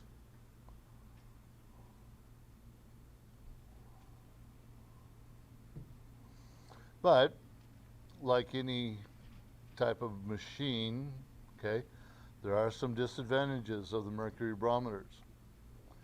One, they are sensitive to temperature, because temperature causes mercury to expand and contract. Right. But this is just a disadvantage of it. It can, it's hard to regulate that variance. Second, they're large and need to be kept perfectly upright.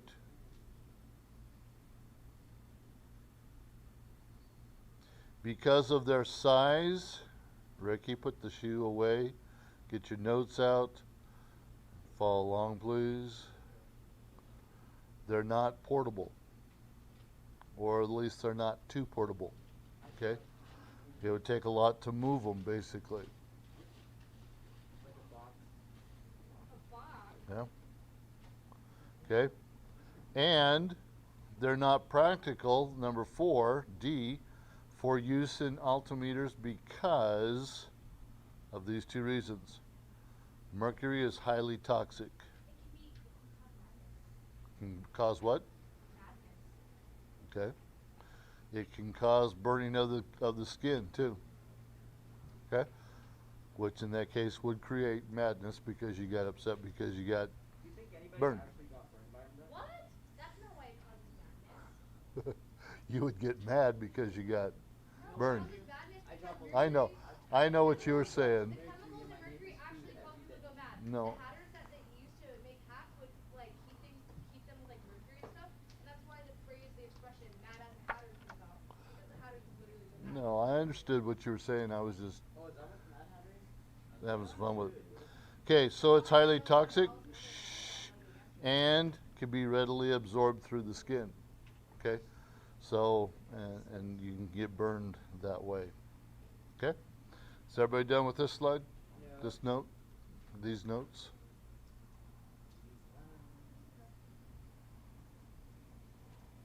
Yes.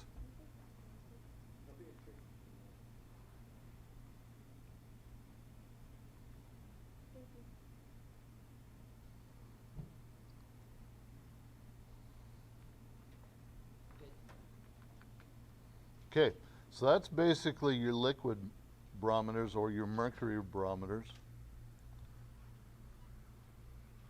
The next type, are we ready? Are what we call the aneroid barometers. Those are used as they use an artificial metal box with thin flexible walls to measure pressure.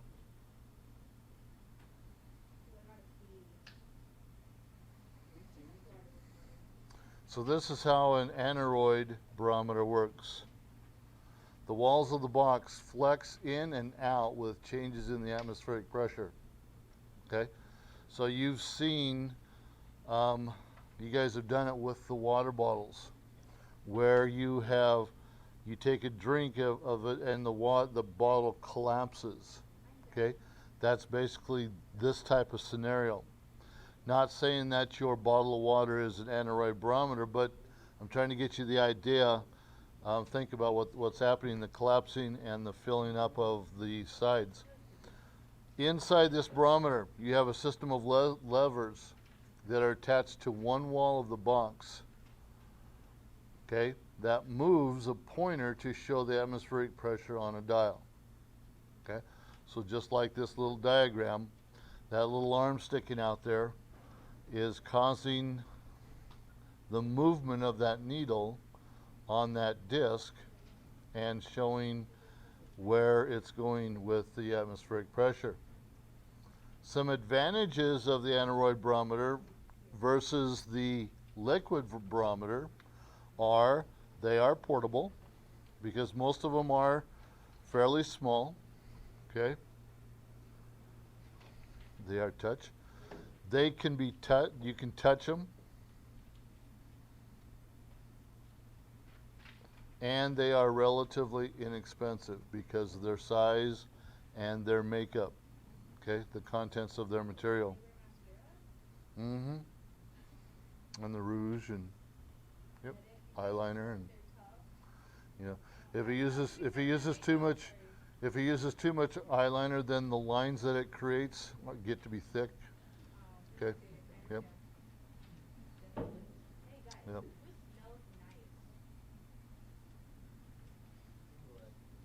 Didn't say anything.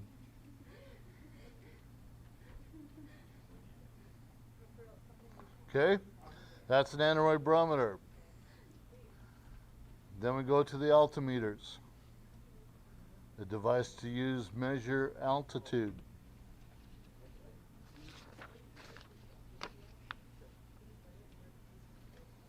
These are what planes use. Okay. Wait, so how do they even make an altimeter? Like, how do you make an altimeter? Right? Like, how do you come up with the metric to do that? Well, behind the face that you're seeing right now, there are wheels that are going on like a clock. Yeah. Okay. And it connects to this thing on the Connects to the needles that are registering the pressure. where you're at. Okay. Right, it's a different pressure. That's smart. I was wondering, I'm like, how do they know how high, like 25,000 feet, like, how do they know that we're that high? The pressure. Like, I always thought it's just a bridge, but they say, like, we're not really that high. You know? Like, Okay. I was like, how do they know exactly how high? Okay. This gentleman, I was going to get a picture, I forgot to. Blaise Pascal realized that since atmospheric pressure is just the gravitational pressure of the air, it should behave approximately like the pressure in a liquid and exhibit higher pressure deeper in the liquid. Therefore, lower atmospheric pressure should be experienced at high altitudes. This is what he was declaring. Okay?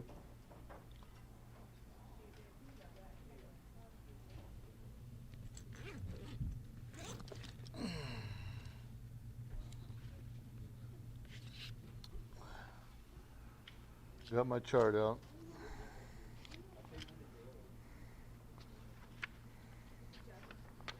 Okay, for one, we don't need to have the little conversations going on. Okay, guys? 10th grade? 10th grade.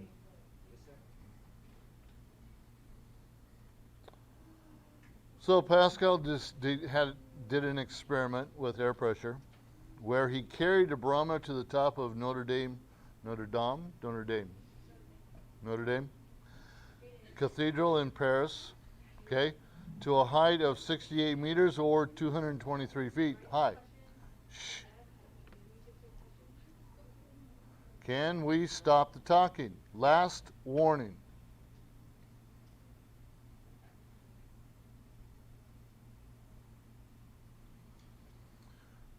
When he did that, he observed there was no appreciable change in the column height of that, okay, barometer. So he decided that the elevation increase had not been great enough. So he thought, well, I need to go to a higher location, okay? So he took it to a mountain. As anticipated, the mercury level dropped when he got there. So he concluded that the reduced depth of the atmosphere of the mountains caused the drop in the barometer. Okay, so he physically did this. Okay. That's why you go to Colorado and you go up into the mountains and you have a harder time breathing just because of that atmospheric pressure. That's what athletes Okay. go into the mountains and train for. Yep. Exactly. And that's why a lot of pro teams don't like to go to Denver to play because of the atmosphere. It's harder to breathe. So, because atmospheric pressure varies with elevation, a barometer can can function as an altimeter under its specific terms or ways. Amethyst, that's one.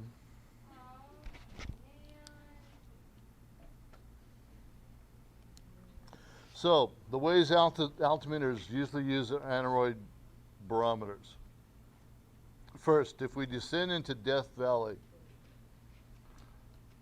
86 meters or 282 feet below sea level, the atmospheric pressure will rise from 101.3 kPas, or your 14.7 psis, that's sea level, okay, to about 102.0 kPas, or 14.8 psis, okay? Not a lot of difference, but yet enough, because the altitude is below zero, so it's going down, okay, or the pressure is going up, I should say. So if we drove to Denver, Colorado, and here it is, a 1.6 kilometer or 1 mile above sea level, the atmospheric pressure will drop to around 82.7 kPas, or 912 psis. So see the difference? You're going from 14.8 psis at Death Valley up to 87.7, or 912 psis. Okay? So, yes. Or is it Arizona? It's in that corridor someplace. Okay? Or is it Nevada? I don't know, to be honest. History buff, I'm not. Okay. So, in flight, okay, so now you're going higher in the atmosphere, pressure can drop even further than 912 psis. Okay? So that's why they say if pressure, if they lose atmospheric pressure, you need to put on the masks in an airplane so that you can get the proper oxygen that you need. Okay? And if you don't, you will pass out until the plane comes down to a lower altitude so that you can get off that high pressure of altitude. Have you ever thought about how planes have enough oxygen on like long flights? I think just the motors create it, to be honest. So barometers used as altimeters usually have scales, okay? That display that should be meters or feet instead of pressure, giving a direct elevation reading instead of the pressure reading, okay? So your everyday atmospheric pressure, what you kind of experience a day, the simple rule of fluids is fluids tend to move from areas of higher pressure to areas of lower pressure. That's your simplest rule to uphold.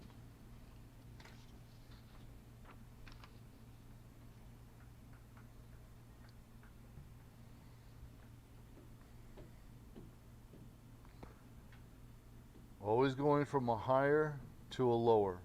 Ricky, getting it down? Adrian, getting this down?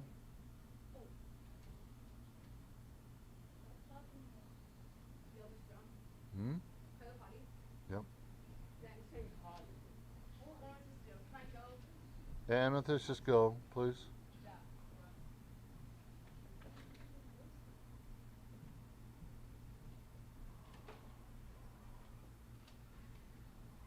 Okay, everybody got it? Okay, here's an example of this idea. Drinking from a straw. You think that you work hard to pull the liquid up to your mouth. No. Okay? Actually, the atmosphere pressure does most of the work for you. You have to reduce the pressure above the liquid in the straw enough for the atmospheric pressure to push it up. Okay? So again, the pressure is going from the outside into the straw back up into your mouth. You just have to balance the weight of the additional liquid in the straw. And then you let, in essence, nature take its course. Okay? Isn't it crazy thing when you like regularly drink water, like you empty the glass from the top to the bottom. When you drink with a straw, you empty bottom to top. Mm-hmm. Because of this. Because of the atmospheric pressure. Drinking from a glass is the gravity part. Technically, drinking like this is easier to Mm-hmm. straw. Yep. So we took a picture of Austin's body, okay, and realized that God created a unique situation, okay. This is what Austin would look like bald, okay. And if we took a inside picture, he'd have blue lungs. Okay. Now, he designed the human body to rely on air pressure for the breathing, Doug. Okay? So you're breathing in the air, the carbon dioxide. Okay? Air's inhaled. The lungs expand. Okay?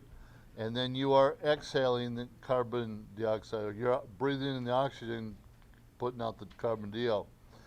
Basically the same thing as you are doing with the straw and water.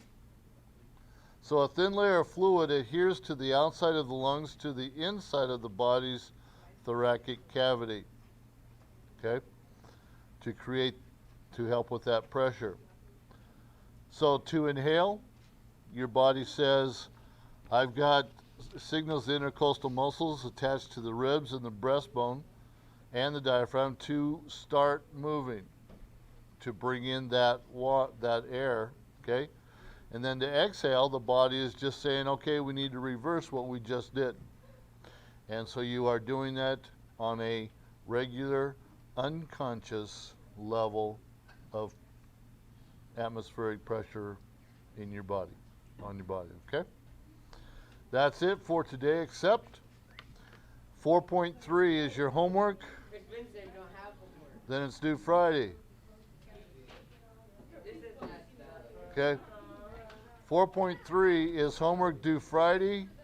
Also, hey, tomorrow we're going to have a quiz 8, okay? We can still do that, okay? Quiz 8 tomorrow. That's all the He said, no, as like there's 50 billion papers. Okay, DLs, that's going to conclude today, so make sure you work on your homework, get things done. And again, if you, Giselle, if there's any way you can come by the school and get, okay, hey, class, quiet down. No one's dismissed you yet. Sorry, DL.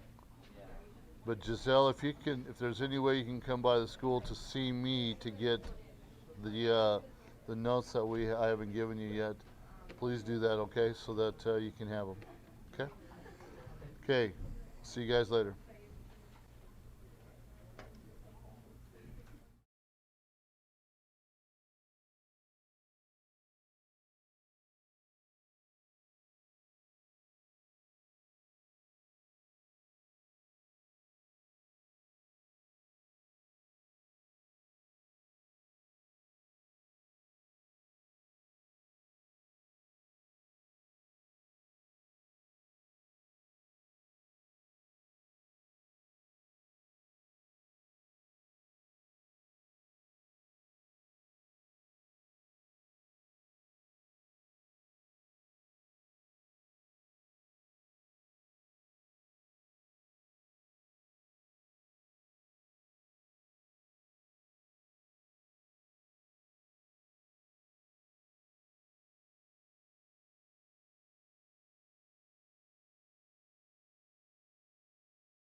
Ok, buenas tardes. Vamos a empezar español 1.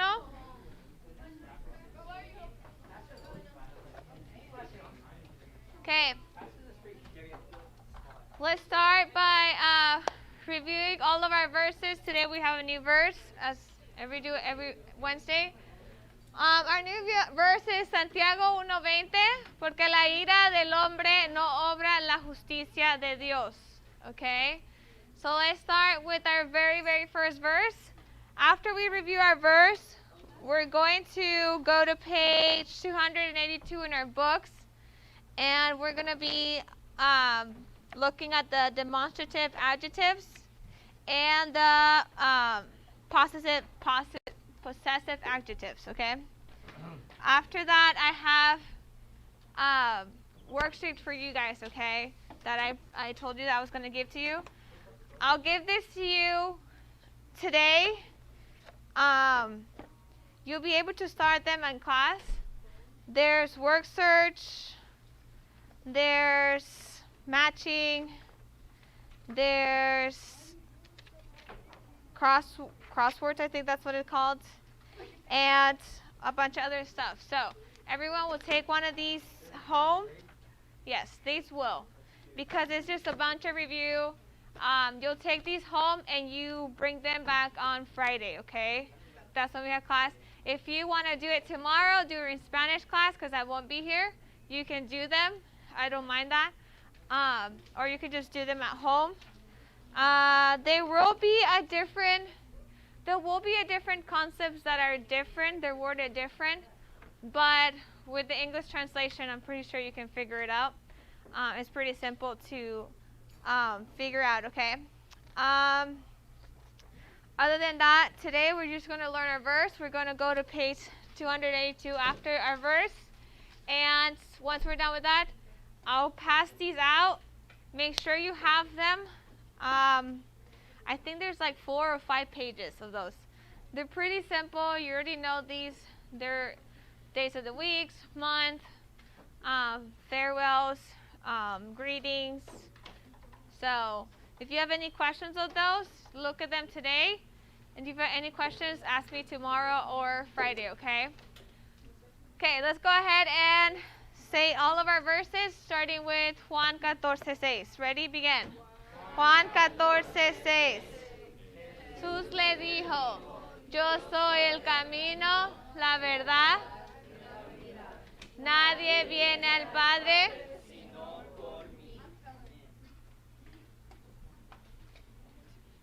Okay, next one.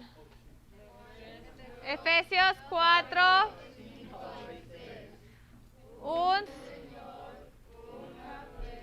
Una fe, un bautismo, un Dios y Padre, el cual es sobre todos y por todos y en todos.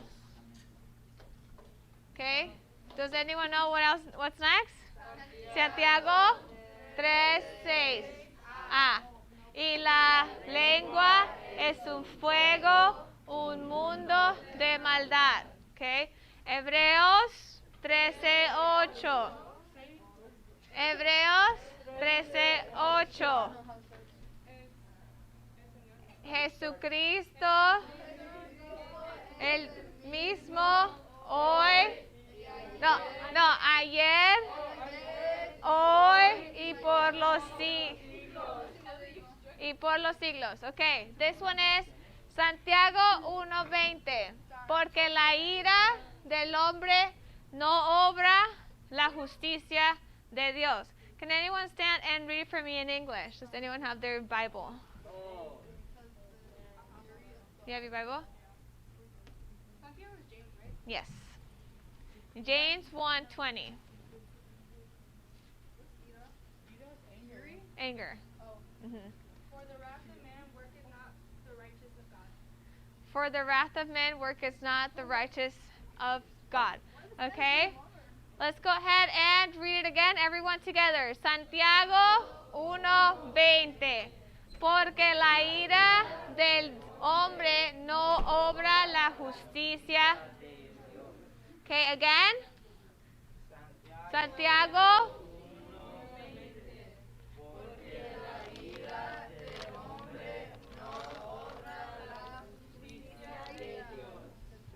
Okay, this side only. Ready? Begin. Porque la ira. Okay, the left side only. 1:20. Porque.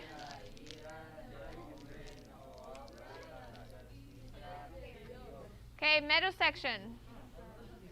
Middle section. Santiago 1:20. Porque la ira del hombre no obra la justicia de Dios. Okay, everyone together. Santiago.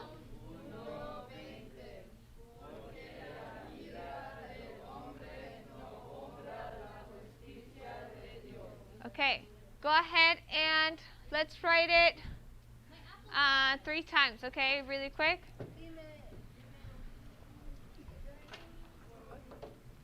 Write it 3 times.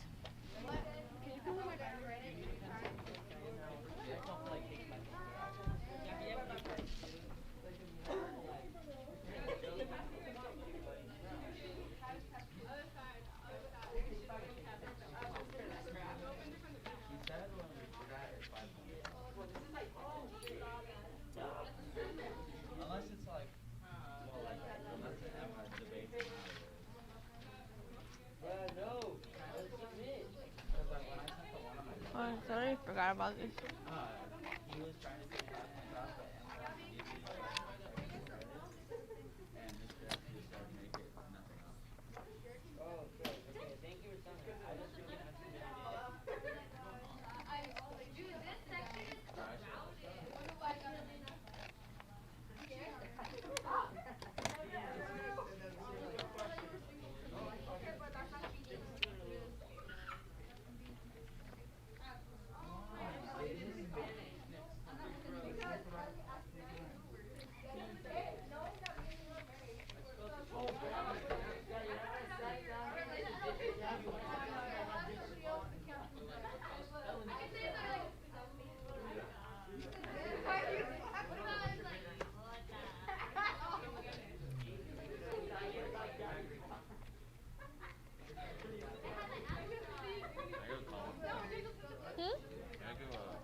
The what? I go call my mom.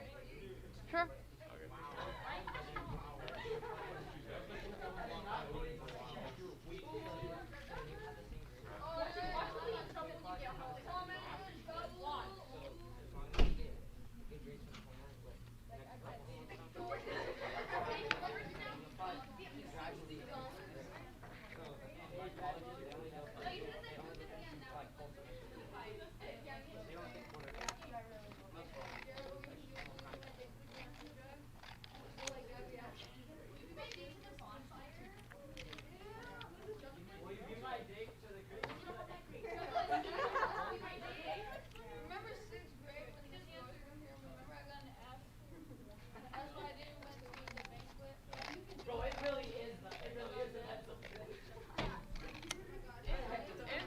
Is the O and obra supposed to be capitalized? No.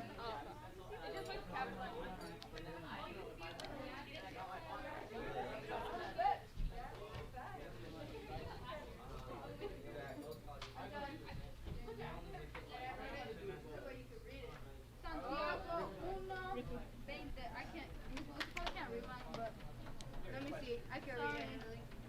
I can read that. Wait, do you want it?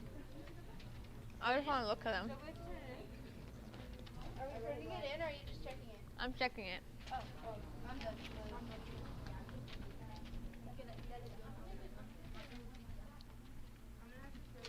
What are those two? You done? Okay. That was both. That was, would you rather be middle school or middle school?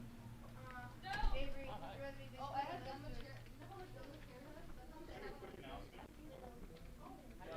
Thank you.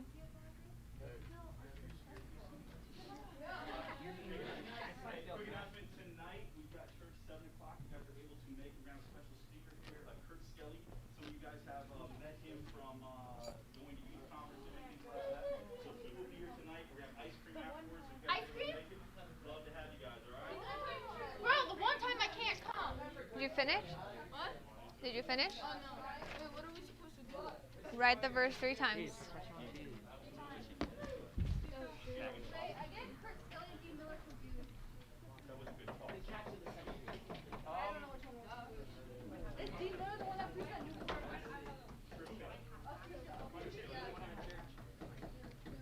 They do look sort of similar. They do look similar. Oh boy.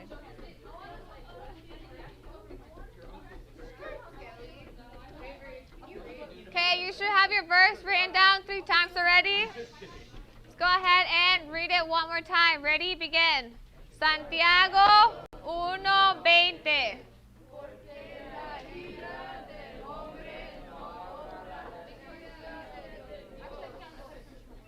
Can anyone stand and just say it? Without looking, obviously.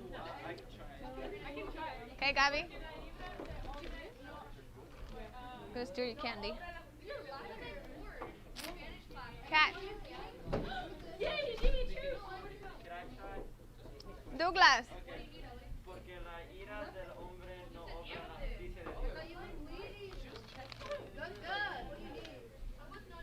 Okay, anyone else? ¿Alguien más?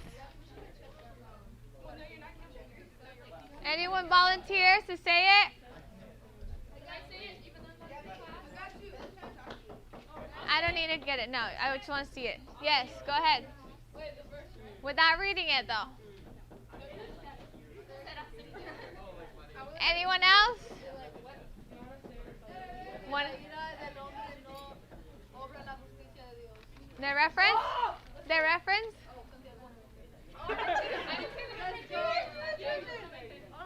Anyone else? Okay, last time. Let's read it one more time. You have a verse quiz for this on Friday, okay? On Friday. Ready? Begin. Santiago.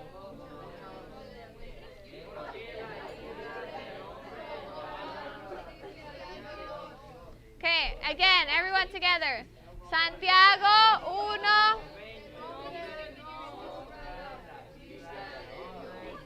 Okay. Page 282. Everyone.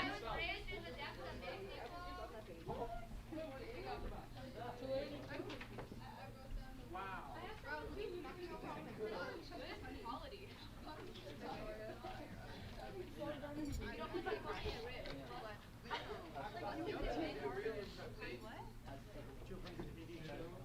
282, yeah.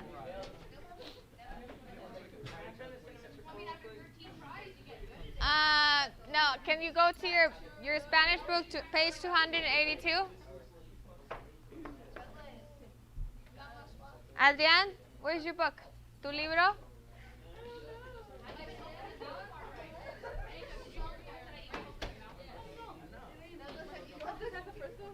Okay, página 282. Go to demonstrative adjectives, everyone. Demonstrative adjectives. Page 282. Yeah. Who's back? Oh my God. Oh, my bad. My bad. Okay, demonstrative adjectives, okay? This, I'm going to read them, okay? This has 4 different definitions. Este, esta, estos, esta. Este is masculine, esta is feminine, estos is masculine plural, estas is feminine plural. Okay, let's read this together.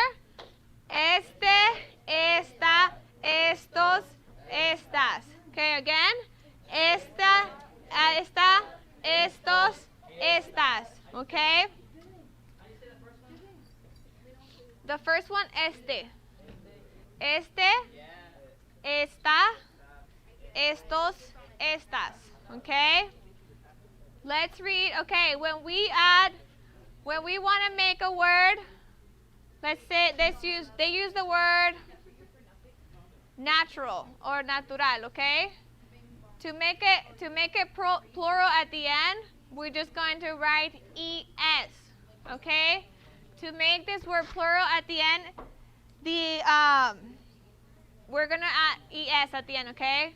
So let's read natural, okay? Este natural, esta natural, estos naturales, estas naturales. Okay, let's read it together. Este natural, esta natural, estos naturales, estas naturales. Okay, let's read that. Okay, let me read it first. That, ese, esa, esos, esas. Okay, let's read it together. That, ese, esa, esos, esas.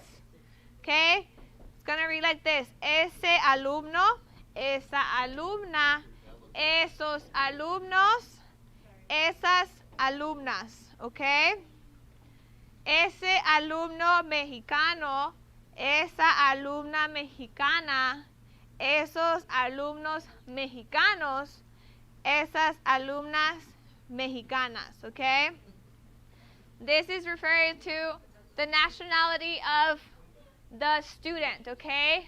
That student, that Mexican student, but obviously in English, that doesn't have a gender. It's the same one.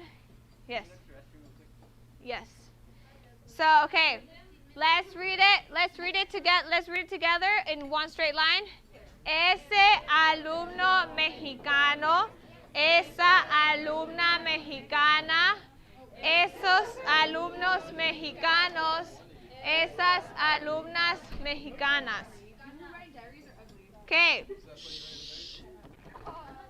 Ready? Let's do it together. Okay, again, begin. Where's your book? I don't remember. Oh, it's down here.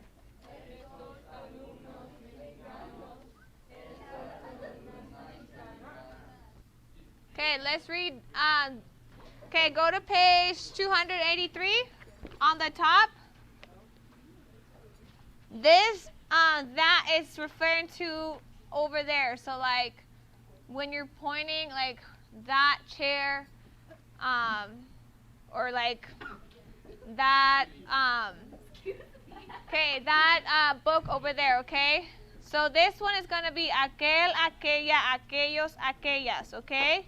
Aquel señor, aquella señora, aquellos señores, aquellas señoras.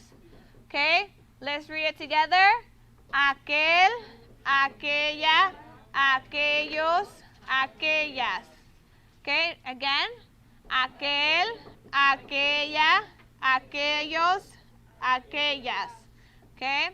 Aquel señor, aquella señora, aquellos señores, aquellas señoras.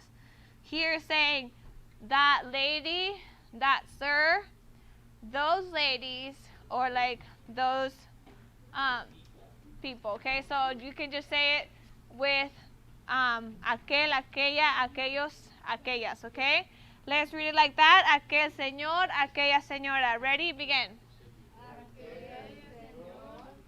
Okay, it's not aquella señor. Okay, it's aquel señor.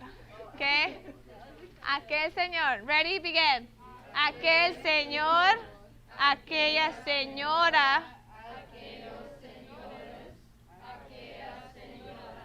Okay, study those. We're going to have a short quiz for this on Friday with your verse. Your verse is just going to be this, Santiago 1:20, with a short quiz for demonstrative, adjective, and indefinite and definite, okay? You already went through those, indefinite and definite, but they'll be in the quiz too, okay? So study page 282 and the top of 283. I'm going to pass out your handouts. Make sure you have all of them. There's 1, 2, 3, 5. And I want you to start on the saludos y diálogos, which is greetings and dialogue, okay? No, I'm going to hand these out. Okay, can you help me handing out this? 1, 2, 3, 4, 5. You should have five different handouts, okay? Gabby, can you pass these out, please?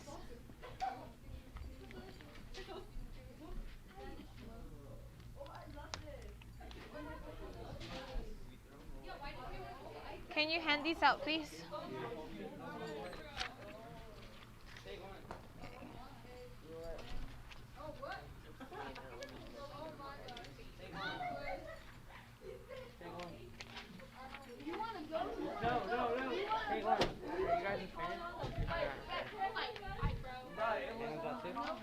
No, pass them out.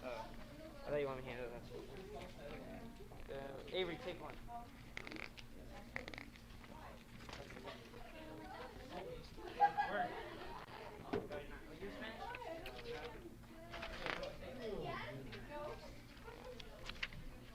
When are these due? Friday. Oh, they're like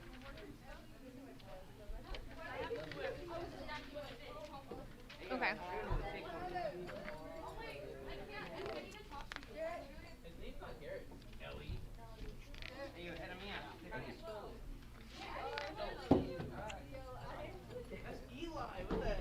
That's what I said.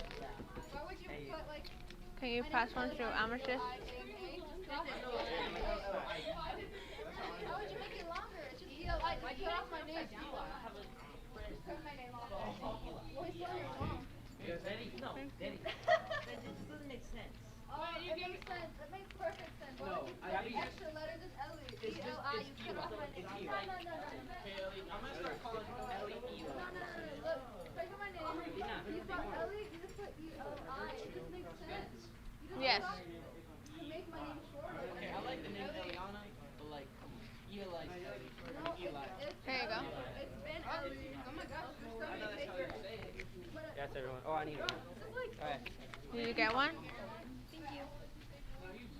I'm getting bullied for my name. Yeah. Ellie, E-L-I.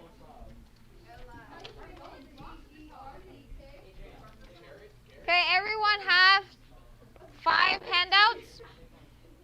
Is anyone missing one of the handouts? How many are there supposed to be? 4? 5.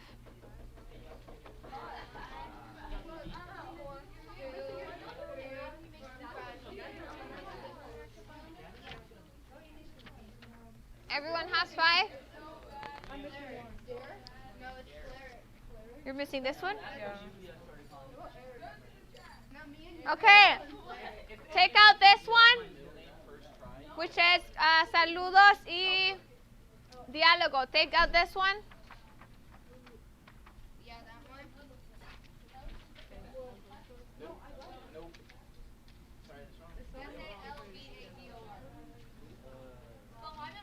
I want you to start with the saludos and diálogos, okay? So it says, it is 7 p.m. How are you going to greet a female teacher at 7 p.m.?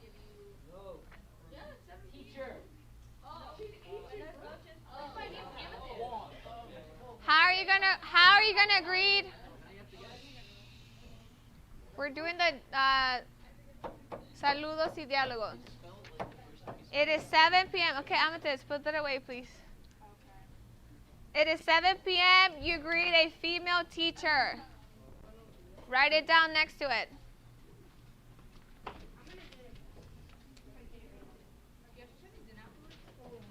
Friday. It's right there. Read it right there. Would it be tardes or noches? Oh, you agreed. Oh. 7 p.m. What do you think?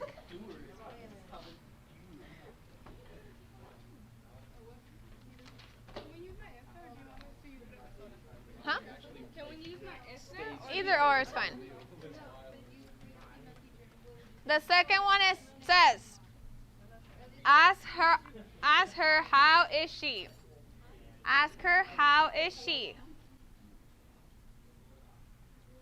Wait, ask what? Oh, ask her. Okay, if you can do the handouts without your book, that'll be great, okay? I don't want you using your book unless you really, really need him.